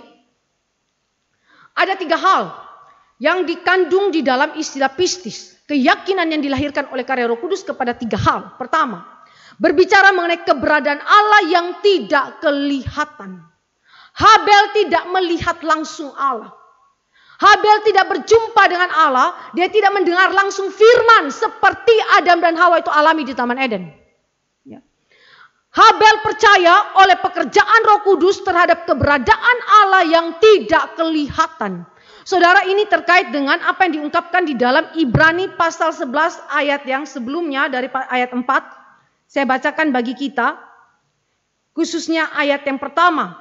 Deklarasi daripada surat Ibrani mengenai apa itu iman. Iman adalah dasar dari segala sesuatu yang kita harapkan dan bukti dari segala sesuatu yang tidak kita lihat. Dasar dari segala sesuatu yang kita harapkan dan bukti dari segala sesuatu yang tidak kita lihat. Seperti yang tadi saya katakan, Habel tidak lihat Tuhan, Habel tidak berbicara secara langsung seperti apa yang dialami oleh Adam dan Hawa di Taman Eden. Tetapi di dalam iman yang sejati oleh pekerjaan Roh Kudus, dia percaya bahwa Allah itu ada sekalipun Allah tidak kelihatan. Dan bahwa Allah yang tidak kelihatan itu adalah pencipta dan penguasa atas segala sesuatu. Saudara, ini sesuatu hal yang sangat penting sekali, karena waktu saudara dan saya melihat kepada catatan silsilah yang ada di dalam garis daripada Adam sampai dengan pasal yang kelima, di situ saudara dan saya menemukan bahwa tidak ada suatu catatan yang begitu clear di mana Allah itu berbicara langsung kepada Habel, tetapi justru Allah berbicara kepada Kain. Allah tidak berbicara kepada Habel, tetapi Allah berbicara langsung kepada Kain. Nah, saudara yang dikasih oleh Tuhan Yesus Kristus, kemungkinan besar pola yang demikian terjadi di dalam kehidupan daripada Adam dan Hawa dan juga keturunannya, di mana Allah berbicara langsung. Tetapi bagaimana itu terjadi kita tidak tahu, kecuali yang dicatatkan di dalam Alkitab sebagaimana kesaksian bahwa Allah berbicara kepada Kain. Tetapi saudara, walaupun demikian, jikapun Habel tidak mendapatkan cara Allah berkomunikasi seperti Allah berkomunikasi kepada Kain, Habel telah mendapatkan firman Tuhan. Dari siapa? Dari ayah dan ibunya. Dia telah mendengarkan tentang janji proto-evangelium dari ayah dan ibunya. Dia juga sudah mendengarkan tentang karya Allah menciptakan alam semesta ini dari mulut ayah dan ibunya. Dan dia juga sudah mendengarkan bagaimana iblis itu menggoda Adam dan Hawa dan kemudian menyebabkan mereka jatuh dalam dosa dan segala macam penghakiman Allah. Dan berkat Allah juga melalui kedatangan Kristus yang akan datang. Dia sudah dengar. Dia sudah dengar daripada ayah dan ibunya. Sehingga iman itu timbul daripada pendengaran akan firman Kristus. Kenapa saya katakan bahwa iman timbul dari pendengaran akan firman Kristus? Karena pada zaman Adam dan Hawa hidup, belum ada Alkitab secara tertulis. Sehingga penyampaian firman itu bersifat lisan. Dari generasi kepada generasi itu disampaikan melalui penceritaan secara lisan. Jadi ini yang kemudian didengarkan oleh Habel, dan oleh kasih karunia Allah, Allah memberikan iman kepada dia sehingga dia percaya Allah itu ada, Allah yang tidak kelihatan itu ada, dia pencipta dan penguasa atas segala sesuatu, dan bahkan dia adalah Allah yang menyediakan, dia adalah Allah yang pemurah, yang memberikan hidup kekal melalui Kristus yang dijanjikan di dalam Kejadian 3 ayat 15. Saya mau mengatakan demikian. Adam dan Hawa sudah kenal Kristus. Demikian juga Habel kenal Kristus. Kain juga sudah tahu tentang Kristus. Kenapa saya pakai perbedaan tahu dan kenal? Karena kata kenal mencakup kepada relasi intim, kudus, dan personal dengan Allah. Sedangkan Kain tidak memiliki ini. Tetapi apakah dia memiliki pengetahuan tentang Allah yang benar? Jawabnya iya. Dan apakah dia memiliki pengharapan akan proto-evangelium? Iya. Dengan demikian saudara, sejak zaman Adam dan Hawa, Kristus telah menghadirkan dirinya, Kristus telah menyatakan dirinya kepada mereka. Sehingga itu memungkinkan untuk iman yang sejati itu ada, bahkan sejak Adam dan Hawa itu jatuh dalam dosa, melalui karya Kristus dan bahkan kepada Habel.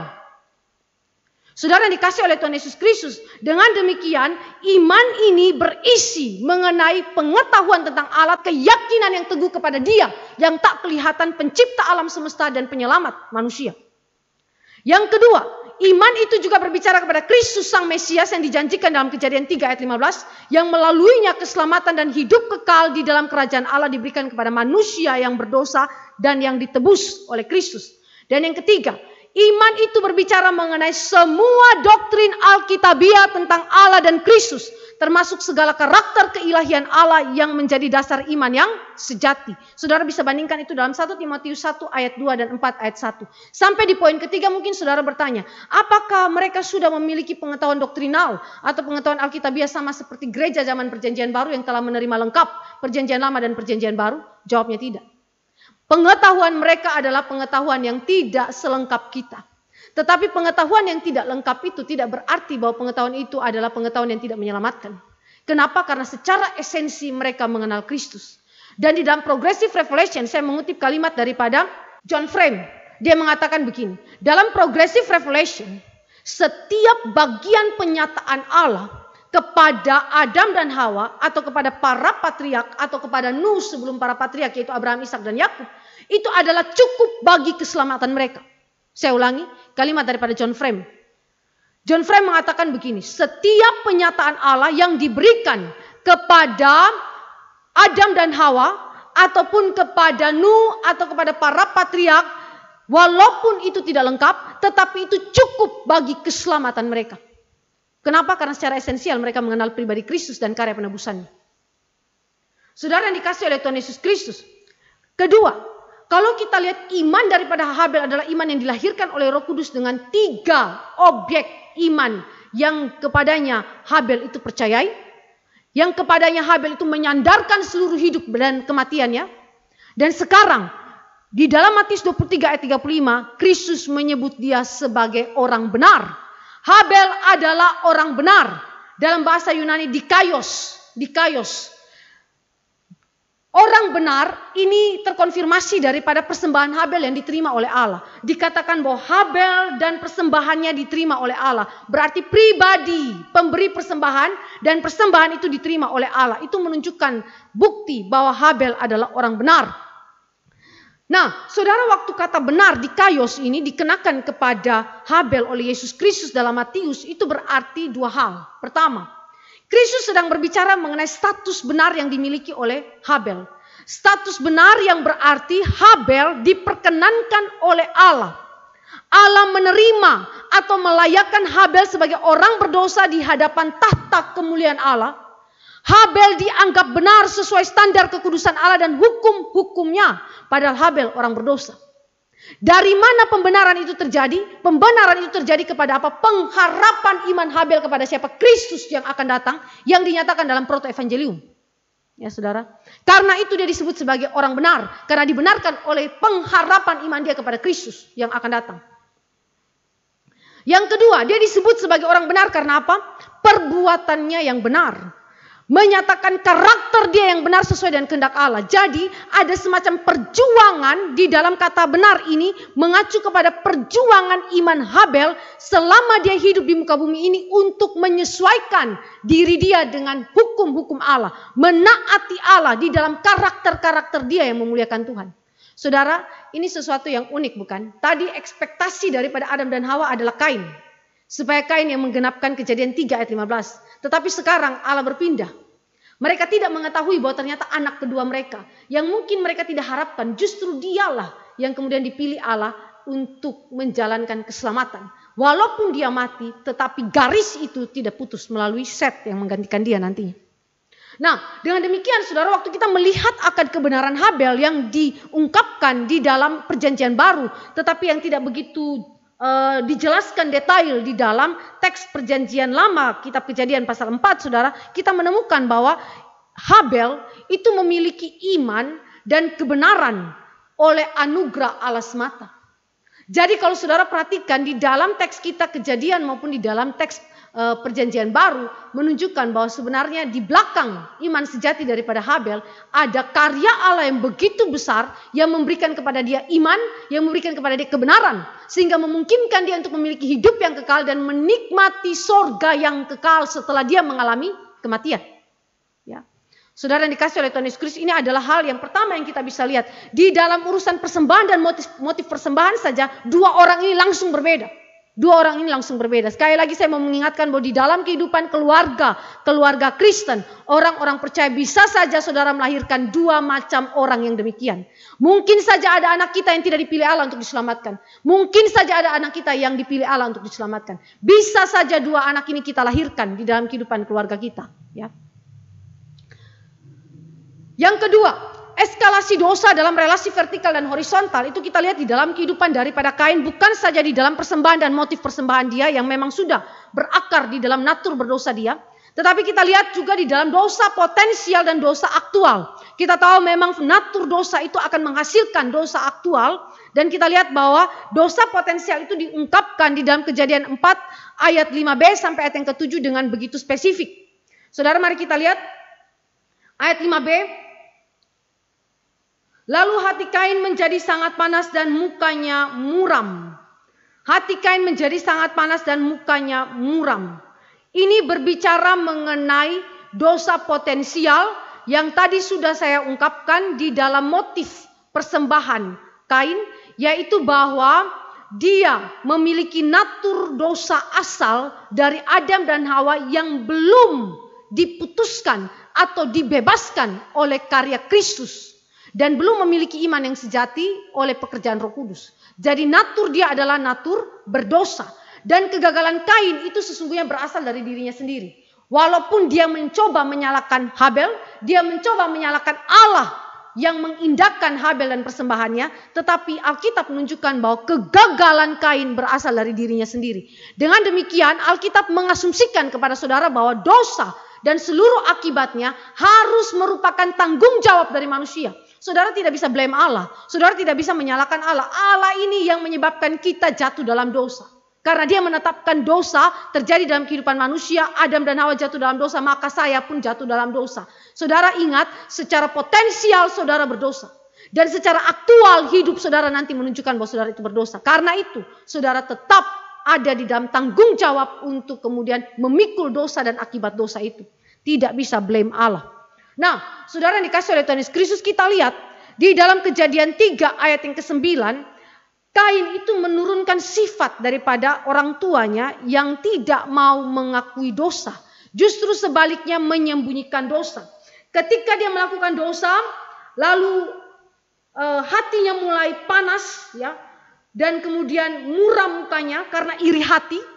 Saudara, hati panas, muram mukanya ini berkaitan dengan iri hati. Karena adiknya itu diperkenankan Allah, persembahannya diterima Allah dan dia tidak. Allah datang dan bertanya kepada dia di dalam ayat yang ke-6. Mengapa hatimu panas dan mukamu muram? Apakah mukamu tidak akan berseri jika engkau berbuat baik? Tetapi jika engkau tidak berbuat baik, dosa sudah mengintip di depan pintu. Ia sangat menggoda engkau, tetapi engkau harus berkuasa atasnya. Saudara, Allah bertanya kepada Kain. Allah bertanya kepada Kain. Yang tadi saya katakan bahwa ini komunikasi yang khusus ya antara Allah dan Kain. Yang kita tidak dapat lihat itu di dalam komunikasi Allah dan Habel. Tetapi saudara, Kain itu diungkapkan untuk menunjukkan betapa Allah itu sekalipun Kain berdosa, Allah datang dan mencari dia. Untuk kemudian memberikan pertanyaan yang sangat penting kepada Kain. Sama seperti ketika Adam dan Hawa jatuh dalam dosa, Allah yang datang mencari. Jadi sejak awal Allah memberikan kepada saudara dan saya indikasi bahwa manusia berdosa hanya dapat datang kembali kepada Allah jika Allah yang datang dan mencari dan menyelamatkan dia. Semua manusia yang berdosa selalu pergi dan menjauh daripada Allah, menyembunyikan diri daripada Allah. Tetapi ketika Allah datang, Allah mencari dia dengan memberikan pertanyaan. Dengan memberikan pertanyaan. Pertanyaan ini adalah sesuatu yang sangat penting, sangat esensial. Seperti Adam dan Hawa jatuh dalam dosa, Allah pun datang mencari dan memberikan pertanyaan kepada mereka. Apa arti pertanyaan Allah kepada Kain? Yang pertama adalah berbicara mengenai pengetahuan Allah akan hati manusia yang tersembunyi dan tidak terlihat oleh manusia. Habel tidak tahu bahwa kakaknya itu yang dikasihinya itu membenci dia. Orang tua Kain tidak tahu bahwa anak yang diharapkan untuk menjadi penyelamat nantinya, penggenap daripada Kejadian 3 ayat 15, ternyata di dalam hatinya terkandung kebencian dan iri hati yang luar biasa. Semua manusia tidak tahu kenapa, karena tertutupi oleh formalitas keagamaan. Tertutupi oleh hati kita yang kemudian mencoba membuat diri kita itu terlihat indah, terlihat rohani di depan orang. Ya, padahal itu adalah formalitas belaka. Yang kedua, pertanyaan daripada Allah itu menyatakan bahwa Allah memberikan kepada engkau dan saya penyataan status dan kondisi berdosa dari Kain. Sebenarnya apa yang kemudian ada dalam diri Kain? Sebenarnya posisi Kain itu seperti apa? Sama seperti Allah bertanya kepada Adam dan Hawa. Bukan karena Allah itu tidak tahu bahwa Adam dan Hawa telah jatuh dalam dosa. Tetapi yang Allah mau bertanya adalah, di mana posisimu? Di mana posisimu? Di mana statusmu? Saudara, ini berarti Allah mengungkapkan bahwa posisi Kain sekarang adalah posisi di dalam dosa. Status Kain adalah status dalam dosa. Kondisi dia adalah kondisi yang berdosa. Karena itu, Allah memanggil Kain untuk mengakui dosa. Kesempatan untuk Kain mengakui dosa dengan rendah hati. Melalui pertanyaannya, mengapa hatimu panas dan mukamu muram? Apakah mukamu tidak akan berseri jika engkau berbuat baik? Panggilan untuk Kain mengakui dosa. Saudara yang dikasihi oleh Tuhan Yesus Kristus, ini adalah suatu kesempatan bagi Kain untuk kembali kepada Allah dan minta pertolongan Allah untuk mengalahkan dosa dan kuasa dosa yang begitu memikat jiwa Kain dan tidak mungkin dikalahkan oleh kekuatan Kain. Saudara yang dikasihi oleh Tuhan Yesus Kristus, kita melihat bahwa di dalam kalimat-kalimat Allah, ayat yang ke-6 dan ayat yang ke-7 mengandung cinta kasih. Ini yang disebut dengan panggilan Injil yang bersifat umum. Panggilan Injil yang bersifat umum. Orang yang berdosa, yang menolak Allah, yang bernatur dosa, mereka pun dapat mendengarkan Injil. Allah memanggil Kain dengan kasihnya. Dengan kasihnya. Tetapi jika engkau tidak berbuat baik, dosa sudah mengintip di depan pintu. Ia sangat menggoda engkau, tetapi engkau harus berkuasa atasnya. Engkau harus berkuasa atasnya. Kata harus berkuasa atasnya ini bicara mengenai kesempatan. Kesempatan di mana Allah memberikan kepada Kain untuk apa? Kain berbalik kepada Allah. Kain akui dosa-dosanya dan serahkan diri dia kepada Tuhan untuk Tuhan tolong dia. Supaya lepaskan dia daripada dosa yang begitu kuat menggoda Kain. Saudara dikasih oleh Tuhan Yesus Kristus. Di dalam teks kita. Dosa itu sangat menggoda. Sudah mengintip di depan pintu. Ini adalah kalimat yang digambarkan di dalam 1 Petrus 5 ayat 8. Saya baca bagi kita 1 Petrus 5 ayat 8. Bagaimana pekerjaan daripada iblis dan pencobaan, juga dosa yang ada dalam diri kita yang begitu memikat hati kita. 1 Petrus 5 ayat 8. Sadarlah dan berjaga-jagalah, lawanmu si iblis berjalan keliling sama seperti singa yang mengaum-ngaum dan mencari orang yang dapat ditelannya. Saudara, ini adalah bicara mengenai pencobaan daripada iblis yang terus-menerus datang dan berjuang untuk memikat kita, menarik kita untuk kemudian datang mengikuti apa yang menjadi keinginan iblis. Tetapi ada dosa yang paling tidak bisa kita taklukkan. Pencobaan berasal dari luar, tetapi dosa yang tidak bisa kita taklukkan adalah di dalam diri kita. Di dalam diri kita. Dosa yang mengikat diri kita. Sehingga Allah berkata bahwa dosa itu begitu menggoda engkau. Menggoda engkau. Saya pakai kalimat daripada John Owen ketika dia menjelaskan bagaimana keganasan dosa. Dosa itu pertama dia membujuk kita. Membujuk dengan rayuan yang begitu menggiurkan. Kemudian menarik kita dengan memberikan umpan yang menggiurkan itu. Ketika kita pegang umpan itu, maka umpan itu segera mencengkram kita. Seperti singa yang mencengkram mangsanya dan tidak akan pernah melepaskan mangsanya. Dia akan gigit dan dia matikan kita dengan kuasanya. Saudara yang dikasih oleh Tuhan Yesus Kristus, itu yang dimaksudkan di dalam teks kita. Dosa itu sangat menggoda engkau. Sudah ada di depan pintu, tetapi engkau harus berkuasa atasnya. Panggilan Allah untuk bukan saja mengakui dosa, tapi kesempatan bagi Kain berbalik kepada Allah. Minta Tuhan tolong untuk lepaskan dia dari dosa. Jadi kalimat Allah ini mau mengindikasikan kepada Kain bahwa masih ada kesempatan untuk kamu kembali. Dan waktu kamu kembali, ingat, untuk mengalahkan dosa itu bukan dengan kekuatan manusia, tetapi hanya oleh kekuasaan daripada Allah semata. Saudara, ini wujud kasih Allah. Dan ini adalah panggilan Injil yang bersifat umum, yang diberikan kepada manusia yang berdosa seperti Kain. Kain di dalam ayat 6 sampai dengan ayat yang ke-7. Adakah dia menjawab Allah? Dia diam. Dia tidak menjawab Allah, tetapi dia menyatakan itu di dalam perbuatannya ketika dia mulai berencana untuk membunuh Habel. Saudara, diamnya Kain dan dia tidak menjawab Allah itu berarti Kain memilih dengan bebas untuk tetap berada di dalam dosa dia. Saudara perhatikan, panggilan Injil yang bersifat umum sudah diberikan Allah. Ada kesempatan jika engkau bertobat, akui dosamu, Allah akan menolong engkau, melepaskan engkau dari dosa-dosamu. Dan pilihan kedua adalah kalau kau tetap dalam dosa, maka engkau akan binasa di dalam dosamu. Saudara, itu adalah panggilan Injil. Tetapi sayangnya Kain memutuskan dengan bebas, tanpa paksaan siapapun. Dia memilih untuk tetap di dalam dosa. Dan dia memiliki kesadaran yang betul-betul penuh akan Allah dan hukum-hukum Allah tentang apa yang baik dan apa yang jahat. Tetapi dia menolak untuk melakukan apa yang baik. Makanya kalimat Allah itu adalah kalimat yang begitu penting.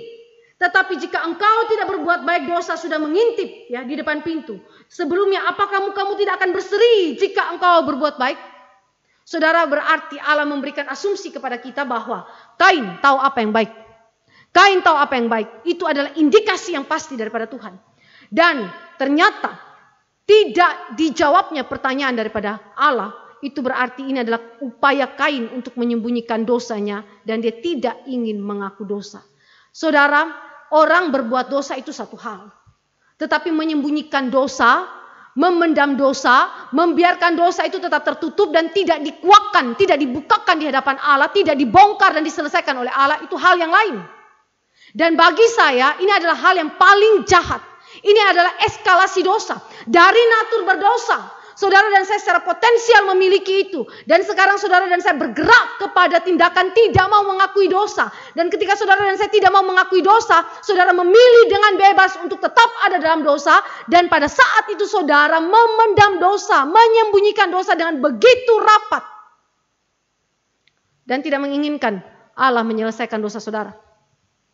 Ini adalah eskalasi dosa yang menarik saudara makin dekat kepada kematian, ke dalam kebinasaan. Dan terakhir, Kain tidak menjawab Allah karena dia sombong. Kesombongan dia di dalam dosa membuat dia tidak dapat mengakui dosa dia dengan rendah hati di hadapan Allah dan mohon pertolongan daripada Allah. Saudara yang dikasihi oleh Tuhan Yesus Kristus, ketika engkau dan saya tidak mau mengaku dosa dengan rendah hati di hadapan Allah, atau kalaupun saudara dan saya berdoa, doa Bapa kami, ampunilah dosa kami, tapi itu hanya formalitas. Atau saudara juga berdoa dalam doa-doa pribadi atau doa-doa dalam keluarga saudara mengatakan bahwa Tuhan ampunilah dosa kami. Tetapi saudara melakukan itu secara formalitas, saudara ingat kesombongan semata. Di belakang itu semua adalah kesombongan. Saudara, semua orang yang diselamatkan oleh Allah, ketika dia berjumpa dengan Allah, dia langsung berjumpa dengan Allah. Apa yang dia alami dalam hidupnya? Kesadaran akan dosa dan membuat dia betul-betul rendah hati, menganggap diri tidak layak di hadapan Allah. Saudara bisa bayangkan itu ketika Allah berjumpa dengan Yesaya. Yesaya bilang, aku manusia celaka, aku najis bibir. Ketika Allah berjumpa dengan Musa, Musa bilang, aku tidak layak. Dia takut lihat Tuhan, dia tutup mukanya. Saudara yang dikasihi oleh Tuhan Yesus Kristus, satu-satunya orang yang mungkin menganggap diri dia layak di hadapan Allah. Dan begitu memiliki kebenaran pada dirinya adalah Kain. Kesombongan yang luar biasa di dalam diri dia. Itu adalah dosa potensial. Kediaman Kain, dia tidak berbicara, tidak menjawab Tuhan, menunjukkan kesombongan dia. Dan kesombongan itu teraktualkan di dalam wujud dia diperbudak oleh dosa. Dan kemudian nanti binasa di dalam dosa. Diperbudak oleh dan di dalam dosa. Allah bilang engkau harus berkuasa atas dia. Tetapi terjadi sebaliknya, dosa berkuasa atas Kain. Bukan Kain berkuasa atas dosa. Saudara, ini yang kita lihat di dalam pembunuhan berencana yang pertama kali di dalam sejarah manusia. Kalau di dalam kriminalitas saudara, pembunuhan berencana itu saudara mendapatkan hukuman mati. Begitu juga di dalam hukum Taurat yang dibicarakan Allah kepada Musa, semua orang yang melakukan pembunuhan berencana, mereka layak dieksekusi mati. Jadi waktu saudara dan saya melihat bahwa pembunuhan berencana yang pertama kali terjadi di dalam sejarah manusia adalah dilakukan oleh seorang keturunan orang percaya, Adam dan Hawa, yang mendapatkan ekspektasi daripada orang tuanya untuk menjadi penyelamat, yaitu Kain. Dan ketika dia melakukan pembunuhan berencana yang pertama kali di dalam sejarah manusia, itu berarti Kain sedang menggenapi permusuhan antara keturunan ular dengan keturunan perempuan. Dan dengan demikian saudara dan saya langsung lihat, siapakah keturunan ular itu? Dan siapakah keturunan perempuan yang diberkati oleh Tuhan? Keturunan ular adalah Kain dan keturunan perempuan yang diberkati oleh Allah, anak-anak perjanjian adalah dari garis Habel. Dan ini juga adalah penumpahan darah martir pertama. Matius 23 ayat 35 dan Lukas 11 ayat 51. Yesus hitung. Saudara, waktu saudara baca kalimat dari Matius 23 ayat 35, saya pikir, sewaktu saya renungkan teks ini, saudara, saya pikir Tuhan Yesus itu mencatat ya. Dia hitung siapa umat Allah yang mengalami kematian karena iman dia kepada Yesus Kristus. Jadi itu berarti saudara, tidak ada satupun kematian orang percaya yang sia-sia di hadapan Allah. Tidak ada satupun pekerjaan iman orang percaya yang sia-sia di hadapan Allah. Kenapa? Karena Allah hitung itu semua. Allah perhatikan itu semua. Dan pada waktunya dia akan balaskan itu demi kemuliaan dia. Saudara yang dikasih oleh Tuhan Yesus Kristus. Yang kedua, dosa aktual yang kita lihat di dalam kehidupan daripada Kain. Sebagai bentuk eskalasi dosa. Kerusakan hubungan saudara dalam keluarga. Saudara perhatikan istilah adik. Kata adik di dalam Kejadian 4 ayat 2-11 ditulis 7 kali. Kalau satu kata di dalam teks Ibrani ditulis lebih dari 1 kali, itu berarti mendapatkan penekanan utama. Ini bukan cuma lebih dari 1 kali, 7 kali saudara. 7 kali. Itu berarti menekankan hubungan horizontal. Kakak beradik. Keluarga yang seharusnya memancarkan kemuliaan Allah di sana, memancarkan kasih Allah Tritunggal di sana, justru menjadi rusak total gara-gara dosa. Saudara yang dikasih oleh Tuhan Yesus Kristus, itu menyedihkan, sangat menyedihkan. Dan ini adalah disebut sebagai kutuk atas keluarga, bahkan keluarga orang percaya. Dengan demikian saudara, ketika saudara dan saya sebagai orang-orang yang percaya kepada Yesus Kristus, saudara menemukan di dalam rumah tanggamu tidak perfect, tidak sempurna. Apa yang saudara harapkan keluarga saudara adalah menjadi keluarga yang memuliakan Tuhan. Ternyata di dalam kehidupan keluarga saudara, kakak beradik saling berantem. Anak-anak saudara itu berkelahi, bukan cuma berkelahi, sampai saling membunuh satu dengan yang lain. Apakah itu pernah terjadi dalam sejarah manusia? Pernah. Pertama kali itu dalam keluarga Adam dan Hawa. Sehingga itu membuat saudara dan saya mulai berpikir adanya common curse, ya. Kutukan umum yang dialami oleh semua keluarga di muka bumi ini. Tidak terkecuali keluarga orang-orang percaya. Sehingga itu membuat engkau dan saya makin rendah hati di hadapan Tuhan. Betapa kita harus mendoakan keluarga-keluarga kita. Supaya keluarga-keluarga kita diberkati oleh Tuhan. Kiranya damai sejahtera Allah itu ada dalam keluarga kita. Mengikat hubungan orang tua dan anak. Kakak beradik satu dengan yang lain. Kasih Allah itu mengikat. Damai sejahtera Kristus itu ada di tengah-tengah keluarga kita. Kalau tanpa anugerah Allah, saudara, common curse, saudara. Ini adalah kutukan yang umum. Berlaku atas kita. Sulit untuk kita lepaskan. Kecuali Kristus yang menebus keluarga kita. Dengan demikian saudara dan saya melihat bahwa ini adalah dosa potensial bergerak kepada dosa aktual. Eskalasi dosa dalam relasi vertikal dan horizontal itu begitu jelas ya. Di dalam kehidupan daripada Kain. Lalu di dalam Kejadian 4 ayat 9b. Saudara mulai melihat lagi eskalasi dosa itu semakin bertambah ya. Kejadian 4 ayat 9b. Di situ dikatakan, firman Tuhan kepada Kain, di manakah Habel adikmu itu? Jawabnya, aku tidak tahu. Apakah aku penjaga adikku?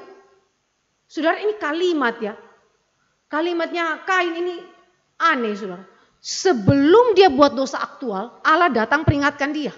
Setelah dia buat dosa aktual, Allah datang juga bicara sama dia. Kurang apa kasih Allah itu ya? Panggilan Injil itu begitu kuat kepada Kain. Jadi kalau saudara lihat ada orang-orang yang dengar firman Tuhan dengan begitu kuat firman itu memanggil mereka kembali kepada Allah. Tapi pada saat yang sama mereka begitu keras kepala untuk melawan Tuhan dan tidak mau kembali. Saudara ingat, jangan-jangan dia adalah keturunan Kain. Ya. Kalau sampai dia mati dan dia tidak bertobat, dia berarti bagian daripada kebinasaan. Kejadian 4 ayat 9b mengatakan, Kain itu bohong ya. Dan ini adalah kebohongan pertama yang diucapkan di hadapan Allah. Dan merupakan pertanyaan pertama manusia kepada Allah. Saudara, mari kita lihat Adam dan Hawa. Ketika Allah itu konfrontasi kepada mereka terhadap dosa-dosa mereka. Adam dan Hawa bicara kepada Allah apa adanya. Emang begitu. Memang faktanya Adam makan buah karena memang Hawa yang memberikan buah itu. Hawa ambil buah itu karena memang hasil godaan daripada ular. Mereka tidak sembunyi dosa. Mereka bicara dan mereka tidak bohong di situ. Memang betul-betul faktanya begitu. Tapi laki-laki atau manusia pertama yang merupakan anak sulung Adam dan Hawa, yang merupakan pengharapan keluarga sebagai penyelamat, itu adalah pembohong pertama di dalam sejarah dunia. Selain dari kita tahu bahwa bapa daripada segala orang yang bohong itu adalah iblis, karena dia adalah bapa pendusta. Jadi Kain mengikuti garis iblis. Dia pembohong, ya, pembohong pertama dan manusia pertama yang bertanya kepada Allah. Victor Hamilton, seorang ahli perjanjian lama, bilang begini, ketika Kain bertanya kepada Allah, akukah penjaga adikku? Ya, akukah penjaga adikku? Kata penjaga di dalam bahasa Ibrani itu berarti mengontrol, mengatur, memerintah. Di dalam Kejadian 2 ayat 15. Dan ini berlaku dalam hubungan manusia dengan ciptaan lain yang berada di bawah manusia, bukan sesama manusia. Ya. Jadi istilah penjaga itu di dalam bahasa Ibrani itu adalah to control, atau untuk mengatur, atau untuk memerintah. Ya. Jadi itu adalah berlaku kepada hubungan manusia dan ciptaan lain, bukan manusia dengan manusia. Yang merupakan dasar hubungan manusia dengan manusia adalah kasih yang menghasilkan penghormatan.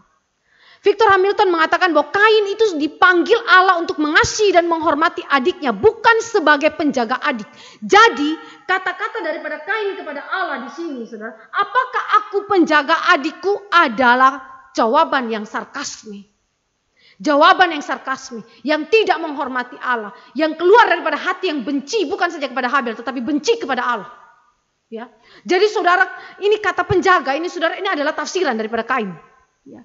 Jadi memang Allah tidak memerintahkan Kain demikian. Kain yang berpikir seperti itu di dalam pemikiran daripada Victor Hamilton, dan saya setuju dengan Victor Hamilton. Di dalam hal ini kita dipanggil untuk mengasihi dan menghormati, bukan untuk mendominasi, berkuasa satu terhadap yang lain. Tidak begitu, saudara. Bahwa ada ordo tidak kemudian membawa saudara itu kemudian menguasai satu dengan yang lain, ya, membenci satu dengan yang lain di dalam dosa, bukan itu, saudara. Tetapi ordo membawa saudara dan saya menerapkan kasih penghormatan yang Allah berikan, seperti Allah Tritunggal itu mengaplikasikannya di dalam relasi Bapa, Anak, dan Roh Kudus, begitu ya. Jadi jawaban yang sangat tidak sopan, jawaban yang memang sarkasme. Allah sudah begitu rendah hati. Saudara bayangkan, ini pencipta alam semesta. Dia tahu bahwa Kain layak dihukum mati. Tapi sekalipun demikian dia masih datang untuk bicara, menjangkau manusia yang berdosa ini, yang tidak tahu diri ini, saudara. Saudara bisa bayangkan ya, bagaimana Musa mengungkapkan itu di dalam kalimat kitab Kejadian. Betapa kalimat daripada Kain adalah kalimat yang sarkasme dan tidak menghormati Tuhan. Ketika dia mengatakan bahwa apakah aku penjaga adikku? Lalu Allah berkata kepada dia, apakah yang telah kau perbuat ini? Itu adalah kalimat yang mengacu kepada 3 hal. Allah berkata apakah yang telah kau perbuat ini bukan karena Allah tidak tahu. Tetapi ini berbicara mengenai Kain tidak sama sekali mengakui dosanya kepada Allah, padahal bukti Allah sudah berikan. Allah bilang apa? Darah adikmu itu berteriak kepadaku dari tanah. Berarti dia sudah tahu bahwa Allah adalah Allah yang maha tahu. Kita ingat bahwa karakter Allah yang maha tahu, maha kuasa dan seterusnya, anak-anak daripada Adam dan Hawa sudah mengetahui dari orang tuanya. Kain dan Habel itu mengetahui daripada orang tuanya. Sehingga ketika Allah berkata, apakah yang telah kau perbuat ini, dengan menghadirkan bukti, itu berarti mengimplikasikan bahwa Kain tidak pernah mau mengakui dosanya di hadapan Allah. Padahal Allah sudah sangat jelas berbicara tentang dosa dia. Ya. Tidak ada permohonan pengampunan dosa. Ketika dia dikonfrontasi, tidak ada sedikit pun kata maaf. Ampuni aku Tuhan, aku sudah bersalah. Tidak ada sama sekali, saudara, sama sekali tidak ada. Ini adalah suatu wujud pemberontakan langsung kepada Allah dan kebencian kepada umat Allah. Saudara perhatikan, 2 penjahat di sebelah Tuhan Yesus. Apa yang mereka itu ungkapkan kepada Yesus? Mereka memfitnah Yesus, mereka mengejek Yesus sama seperti orang-orang yang lain. Tetapi setelah Yesus itu berkata di dalam perkataan yang pertama, penjahat yang salah satu di sebelah Yesus itu diubahkan hatinya oleh Roh Kudus. Sehingga dia menegur temannya dan dia berkata bahwa kita ini memang layak dihukum oleh Allah. Karena memang kita bersalah. Tapi dia ini orang benar. Saudara perhatikan, orang yang dijamah oleh Roh Kudus ketika dikonfrontasi dosanya, dia sadar dirinya berdosa dan diakui itu. Diakui itu di hadapan Allah. Dia memohon pengampunan daripada Allah, bukan malah memberontak kepada Allah. Di dalam Kejadian 4 ayat 13 sampai 14, lebih jelas lagi eskalasi dosa daripada Kain. Dia bilang apa? Ini langsung bicara dengan Allah, bukan lagi kepada manusia ya saudara, ini kepada Allah. Dia bilang apa kepada Allah? Setelah Allah membicarakan mengenai penghukuman yang harus diterima oleh Kain, dia bilang begini. Hukumanku itu lebih besar daripada yang dapat kutanggung. Engkau menghalau aku sekarang dari tanah ini dan aku akan tersembunyi dari hadapanmu. Seorang pelarian dan pengembara di bumi, maka barang siapa yang akan bertemu dengan aku tentulah akan membunuh aku. Saudara, kalimat ini adalah kalimat yang mengacu kepada tidak adanya pertobatan daripada Kain. Dan James Boyce mengatakan bahwa apa yang menjadi penghambat utama tidak adanya pertobatan daripada Kain, bahkan setelah Allah itu memberikan kepadanya penghukuman yang begitu keras. Ada 3 hal. Kesombongan daripada Kain, kebencian Kain, dan self pity. Hati yang menyayangi diri sendiri. Ya, begitu egois. Ya, sombong, benci, itu menguasai hatinya sedemikian sehingga dia menolak penghakiman dan penghukuman Allah. Dan kemudian dia takut bukan kepada Allah itu sendiri yang membuang dia dari hadapan Allah, tetapi dia takut terbuang dari komunitas sosial dan terbuang secara fisik dari tanah yang ada di mana darah adiknya itu berada. Saudara yang dikasihi oleh Tuhan Yesus Kristus, dengan demikian saudara-saudara perhatikan, orang yang tidak bertobat itu ciri khasnya sangat jelas. Tidak mau mengaku dosa, tidak ada minta pengampunan dosa kepada Allah, dan kemudian tidak mau menerima sama sekali apa yang disebut dengan responsibility, ya. Tidak mau menerima responsibility daripada Allah untuk kemudian menerima hukuman, menerima penghakiman daripada Allah. Yang ada adalah apa? Dia tolak itu semua. Dia tolak itu semua. Beda dengan penjahat yang tadi di sebelah Tuhan Yesus yang bertobat. Dia mengakui dosanya, terima hukuman daripada Allah, dan kemudian dia minta kepada Kristus, ingatlah akan aku ketika engkau datang sebagai Raja. Ya, dan Yesus berkata, sesungguhnya pada hari ini juga engkau berada bersama-sama dengan aku di dalam Firdaus. Dengan demikian saudara dan saya melihat bahwa seluruh respon Kain adalah bukti adanya dosa dan eskalasi dosa di dalam hidup dan keturunan Kain selanjutnya, yang adalah garis ular yang tidak diberkati oleh Tuhan. Mereka semua adalah orang-orang yang tidak mengenal Allah. Saudara yang dikasihi oleh Tuhan Yesus Kristus, jadi kalau saudara berjumpa dengan orang yang tidak bertobat, itu ciri khasnya sangat mudah diketahui.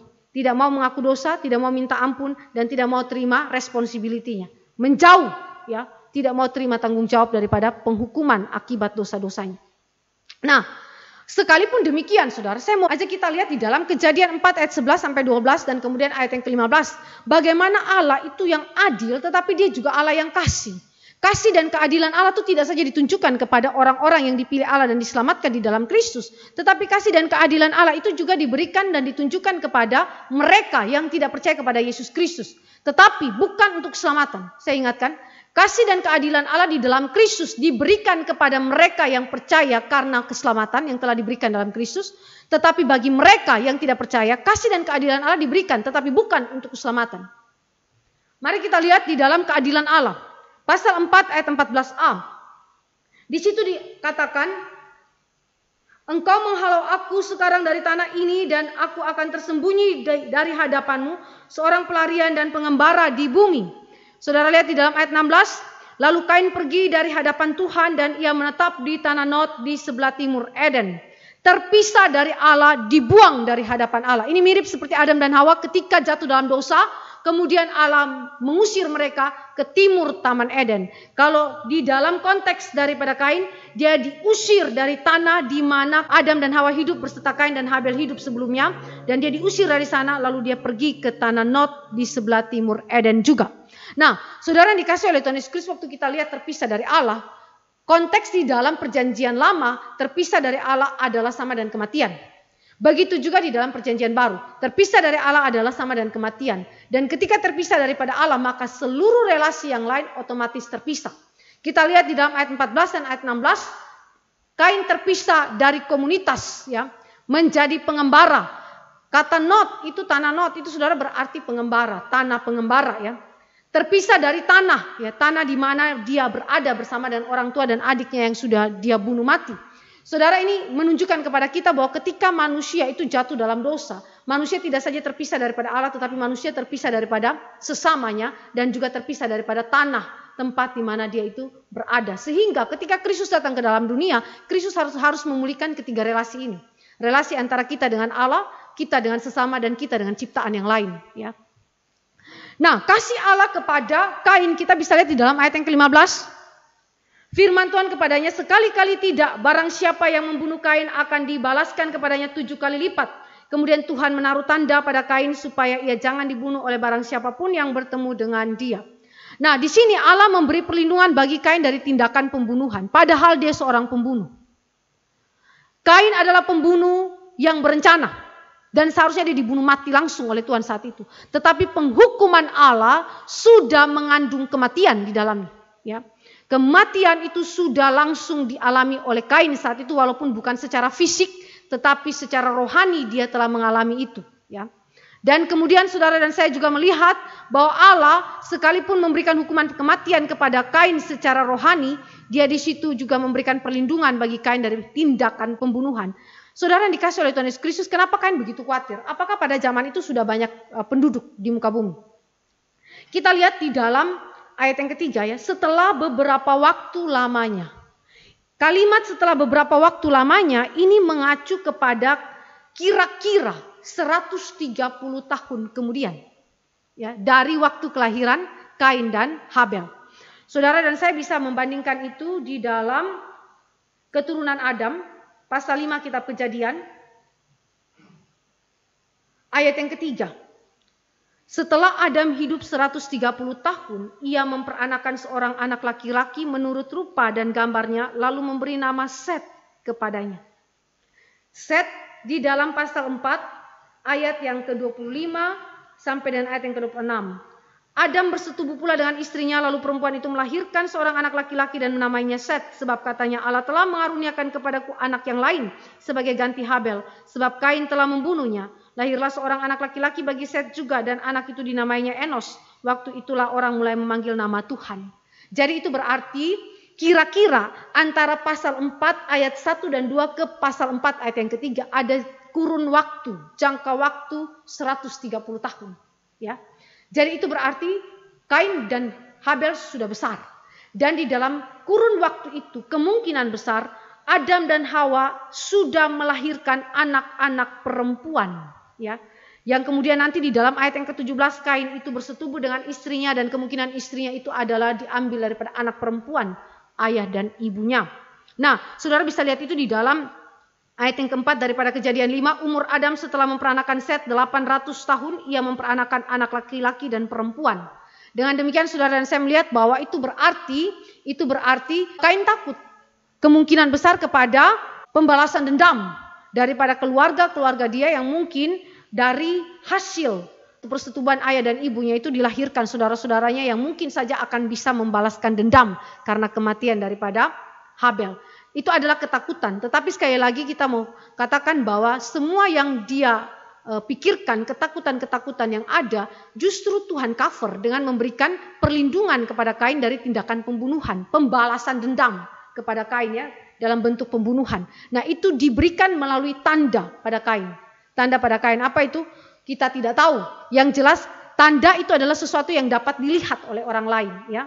Nah, dengan demikian saudara dan saya melihat bahwa Allah yang adil adalah Allah yang kasih juga kepada Kain dengan memberikan perlindungan kepada Kain dari tindakan pembunuhan, bahkan memberikan hukum yang jelas bagi para pembunuh, yaitu kematian yang digambarkan dengan angka 7, ya, akan dibalaskan 7 kali lipat. Kata angka 7 di sini bicara mengenai kesempurnaan keadilan Allah, kesempurnaan keadilan Allah. Jadi Allah melindungi Kain, si pembunuh, dari tangan pembunuhan yang lainnya, dan kemudian menegakkan hukum pembunuhan. Bagi mereka yang membunuh saudaranya harus dikenakan hukuman mati, ya, 7 kali lipat. Itu bicara mengenai kesempurnaan keadilan Allah. Jadi dengan demikian saudara dan saya melihat bagaimana kisah eskalasi dosa di dalam relasi vertikal dan horizontal, khususnya dalam kehidupan Kain dan garis Kain selanjutnya sebagai keturunan ular. Tetapi sekalipun demikian, panggilan Injil yang bersifat umum tetap diberikan kepada mereka sebagai wujud keadilan dan kasih Allah kepada Kain. Dan itu memberikan kesempatan bagi mereka untuk kemudian kembali kepada Allah. Walaupun sampai akhir hidup mereka, mereka tetap memilih di dalam kebebasan untuk tetap berdosa kepada Allah dan menolak kasih karunia Allah dalam Kristus. Ini mirip seperti Yudas Iskariot, bukan? Dia diberi kesempatan untuk berjumpa dengan Kristus, terlibat di dalam pelayanan Kristus selama 3,5 tahun. Tetapi kemudian dia tidak percaya kepada Kristus. Di dalam kebebasannya dia menyerahkan Kristus kepada tangan para pemimpin agama Yahudi. Dan kemudian dia bunuh diri di dalam keadaan tidak beriman. Sehingga kita tahu bahwa itu adalah pilihan bebas dia. Mirip seperti Kain. Ya. Jadi saudara yang dikasih oleh Tuhan Yesus Kristus, baik mereka yang percaya maupun mereka yang tidak percaya, sama-sama harus diberitakan Injil kepada mereka. Baik, mari kita lihat poin yang berikutnya, saudara. Ini adalah poin yang terakhir yang kita bisa perhatikan daripada kehidupan Habel. Teriakan keadilan, darah Habel dan darah Kristus. Saudara lihat di dalam ayat yang ke-10b. Di situ dikatakan, darah adikmu itu berteriak kepadaku dari tanah. Lalu kemudian kita lihat di dalam Ibrani 12 ayat 24. Ibrani 12 ayat yang ke-24. Di situ dikatakan, dan kepada Yesus pengantara perjanjian baru dan kepada darah pemercikan yang berbicara lebih kuat daripada darah Habel. Darah pemercikan ini darahnya siapa, saudara? Darah Kristus, ya. Kenapa disebut sebagai darah pemercikan? Karena ini terkait kepada ritual korban persembahan di dalam perjanjian lama, di mana darah korban itu dipercikan, ya, kepada tabut pendamaian sebagai lambang daripada penebusan, dan itu mengacu kepada darah Kristus. Bagaimana itu terkait dengan darah Habel? Kenapa disebutkan di dalam Ibrani 12 ayat 24 darah Kristus dengan darah Habel, ya? Saudara, di dalam teks Kejadian 4 ayat 10b, darah adikmu itu berteriak kepadaku dari tanah, ini berbicara mengenai dua prinsip umum yang berlaku sepanjang sejarah hidup manusia sampai Tuhan Yesus datang kembali. Apa itu? Semua orang percaya tetap hidup setelah kematian. Karena darahnya masih berbicara. Di dalam Ibrani 11 ayat 4, saya bacakan kepada saudara sekali lagi. Ibrani 11 ayat 4 bagian yang akhir. Karena iman ia masih berbicara sesudah ia mati. Karena iman ia masih berbicara sesudah ia mati. Secara implisit, penulis Ibrani mau mengatakan bahwa semua orang percaya itu tetap hidup setelah dia mati. Ya. Melalui kalimat-kalimat yang begitu jelas, karena iman ia masih berbicara sesudah ia mati, yang mengandung makna secara implisit semua orang percaya tetap hidup setelah kematian. Itu ada dalam Yohanes 11 ayat 24 sampai 25. Yesus berkata bahwa akulah kebangkitan dan hidup, barang siapa percaya kepadaku dia tidak akan mati untuk selama-lamanya. Jadi itu berarti Habel, kalimat ini menunjukkan bahwa Habel percaya kepada Kristus dan Habel telah menikmati hidup yang kekal. Seketika dia mati, saat itu juga dia telah bersama Allah di surga yang kekal. Darah Habel sebagai martir menuntut keadilan Allah. Ini prinsip umum, ya saudara. Allah di dalam keadilannya itu dituntut oleh setiap para martir untuk menyatakan pembalasannya sebagai pelindung atas perjanjiannya dan wujud dari kekudusan Allah yang menentang dosa. Ini adalah suatu tuntutan yang tidak berdosa, saudara. Ketika saudara melihat ada ketidakadilan terjadi, ketika saudara melihat orang-orang percaya itu diperlakukan secara tidak adil, gereja Tuhan dibakar, umat Allah ditindas, umat Allah dianiaya, padahal mereka tidak sedang memberontak, mereka tidak sedang kemudian melakukan kejahatan, tetapi mereka sedang memuliakan Allah, maka saat itu saudara boleh berdoa kepada Tuhan seperti doa Habel setelah dia mati. Dia katakan apa? Tuhan, berapa lama lagi engkau membalaskan darah kami? Mari kita baca Wahyu 6 ayat 9 sampai 10.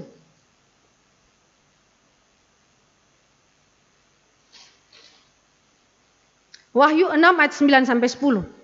Dan ketika anak domba itu membuka meterai yang kelima, aku melihat di bawah mezbah jiwa-jiwa mereka yang telah dibunuh oleh karena firman Allah dan oleh karena kesaksian yang mereka miliki. Dan mereka berseru dengan suara nyaring. Ini adalah seruan yang sama dengan seruan Habel. Katanya, berapa lamakah lagi ya penguasa yang kudus dan benar? Engkau tidak menghakimi dan tidak membalaskan darah kami kepada mereka yang diam di bumi? Kalimat ini adalah suatu teriakan keadilan yang adalah hak istimewa dari setiap orang percaya yang mengalami ketidakadilan yang diperlakukan secara tidak benar oleh dunia ini karena iman mereka kepada Kristus. Saudara boleh berteriak demikian. Bolehkah kita berdoa agar Allah memberikan pembalasan kepada mereka yang menindas gereja-gereja Tuhan, umat Allah di dalam bumi ini? Jawabnya iya. Silakan saudara berdoa. Mazmur 13 ayat 1, Mazmur 89 ayat 46. Kalimat berapa lama lagi, ini adalah suatu penantian. Penantian eskatologi terhadap keadilan Allah untuk dinyatakan kepada musuh-musuh Allah yang telah menindas umat Allah. Saudara, darah Habel adalah darah yang meneriakkan keadilan Tuhan, yang meminta pembalasan Allah atas umat Allah, membela mereka karena perjanjian Allah yang diikatkan dengan mereka dan karena kekudusan Allah itu sendiri. Saudara yang dikasih oleh Tuhan Yesus Kristus, doa seperti ini bukan yang bertentangan dengan kehendak Allah dan juga bukan dosa dan juga bukan ekspresi kebencian, tetapi ini adalah ekspresi kekudusan Allah di dalam diri daripada umat Allah. Dan di dalam Ibrani 12 ayat 24 dihubungkannya darah Kristus dengan darah Habel. Darah Kristus adalah jawaban terhadap teriakan para martir tentang keadilan Allah sekaligus pernyataan kasih Allah. Kematian Kristus adalah kemenangan atas kuasa dosa, maut, dan iblis. Habel menanti-nantikan kapankah keturunan perempuan yang meremukkan kepala ular itu, yang mana keturunannya adalah Kain yang telah menghancurkan Habel, membunuh tubuhnya dan memisahkan tubuhnya daripada jiwa. Kristus menjawabnya berabad-abad kemudian ketika dia mati di atas kayu salib. Di dalam tulisan Rasul Paulus ketika dia ditelanjangi di atas kayu salib, sesungguhnya bukan Kristus yang sedang ditelanjangi, tetapi penguasa-penguasa, pemerintah-pemerintah, penghulu-penghulu dunia ini yang ditelanjangi. Tidak ada kuasanya lagi. Semuanya dilucuti kuasanya oleh kuasa kematian Kristus. Kematian Kristus memberikan keselamatan dan segala berkat di sorga bagi umat pilihannya, juga bagi para martir. Saudara baca Efesus pasal yang pertama ayat 3 sampai ayat selanjutnya. Di situ dikatakan bahwa di dalam Kristus ada keselamatan. Di dalam Kristus segala berkat di sorga bagi umat pilihannya dicurahkan. Dan itu adalah hidup kekal yang dikaruniakan dan sudah dinikmati oleh Habel. Jadi Habel punya penantian itu saudara panjang ya. Penantian akan keadilan itu sangat panjang. Dan telah digenapkan di dalam darah Kristus.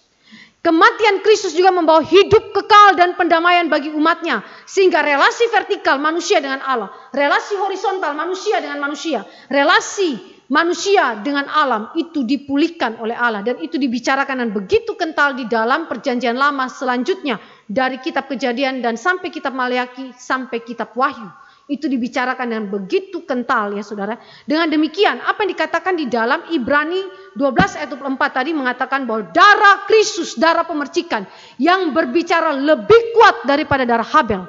Artinya Yesus ketika berteriak di atas kayu salib, penderitaan yang dia pikul adalah sesuatu yang melampaui daripada teriakan para martir. Kenapa? Karena dia adalah pribadi yang mencipta, pribadi yang menyelamatkan, pribadi yang memikul segala kesengsaraan umat Allah. Dan dia penyelamat bagi kita, pemberi hidup kekal dan pembawa pendamaian bagi umat Allah. Sehingga segala kehancuran, kerusakan total yang terjadi di antara kehidupan Habel dan Kain, di dalam keluarga Adam dan Hawa, kemudian nantinya di dalam kehidupan keluarga-keluarga orang percaya dari garis Set nantinya, Allah pulihkan di dalam Yesus Kristus.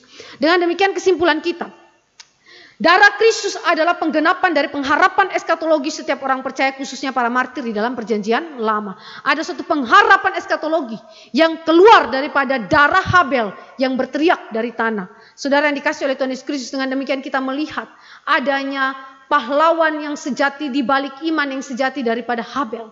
Seorang yang memiliki hidup yang singkat tetapi diperkenankan oleh Allah. Karena apa? Karena Kristus yang menjadi dasar iman dia. Karena Kristus yang diimaninya itu telah datang di dalam perjanjian baru dan telah menggenapkan apa yang menjadi pengharapan eskatologi daripada Habel. Dan karena Kristus itulah Habel punya teriakan keadilan itu dapat terrealisasi di dalam seluruh karya penebusan Yesus Kristus. Jadi siapa yang kemudian memenangkan kehidupan iman Habel? Jawabnya adalah Kristus. Siapa yang membuat pengharapan eskatologi Habel terpenuhi? Jawabnya adalah Kristus. Dengan demikian saudara, kita melihat bagaimana iman Habel sesungguhnya memancarkan Kristus yang adalah pahlawan sejati yang berada di balik seluruh kehidupan dia yang begitu singkat dan yang diperkenankan oleh Allah. Kiranya firman Tuhan hari ini membawa engkau dan saya semakin mengenal pekerjaan-pekerjaan Allah di dalam kehidupan orang-orang percaya, bahkan di tengah-tengah penderitaan yang dialami mereka, di tengah-tengah pembunuhan yang tidak adil yang dialami oleh seorang benar seperti Habel, tetapi di sana pun ada Allah yang mempertahankan iman mereka, yang membuat mereka setia sampai akhir, dan yang menggenapkan pengharapan mereka di dalam Kristus. Mari kita berdoa. Bapa di dalam kerajaan surga, kami datang kepada Tuhan menaikkan syukur untuk kasih karunia Tuhan. Karena kami sadar, tanpa Allah bekerja di dalam kehidupan kami, sesungguhnya kami menjadi orang-orang yang seperti Kain, yang terbuang dari hadapan Tuhan, yang terisolasi daripada sesama kami, dan daripada natur atau ciptaan Allah yang telah Engkau berikan kepada kami. Kami bersyukur kepada Tuhan karena di dalam Kristus Engkau telah berkarya sedemikian untuk memulihkan seluruh relasi itu. Bahkan kami bersyukur karena kami belajar daripada iman seorang Habel yang hidupnya sangat singkat, bahkan mengalami kematian yang begitu tragis dari kakak kandungnya sendiri. Tetapi sekalipun demikian, Kristus telah membawa pengharapan Habel tergenapi di dalam seluruh karya penebusan dia. Kami sungguh bersyukur kepada Tuhan Allah kami yang hidup, dan biarlah iman Habel itu juga boleh dihidupkan Allah di dalam diri kami melalui karya Kristus di dalam pertolongan Roh-Mu yang kudus. Terima kasih Bapa di sorga, dalam nama Yesus Kristus Tuhan kami berdoa dan menaikkan syukur. Amin.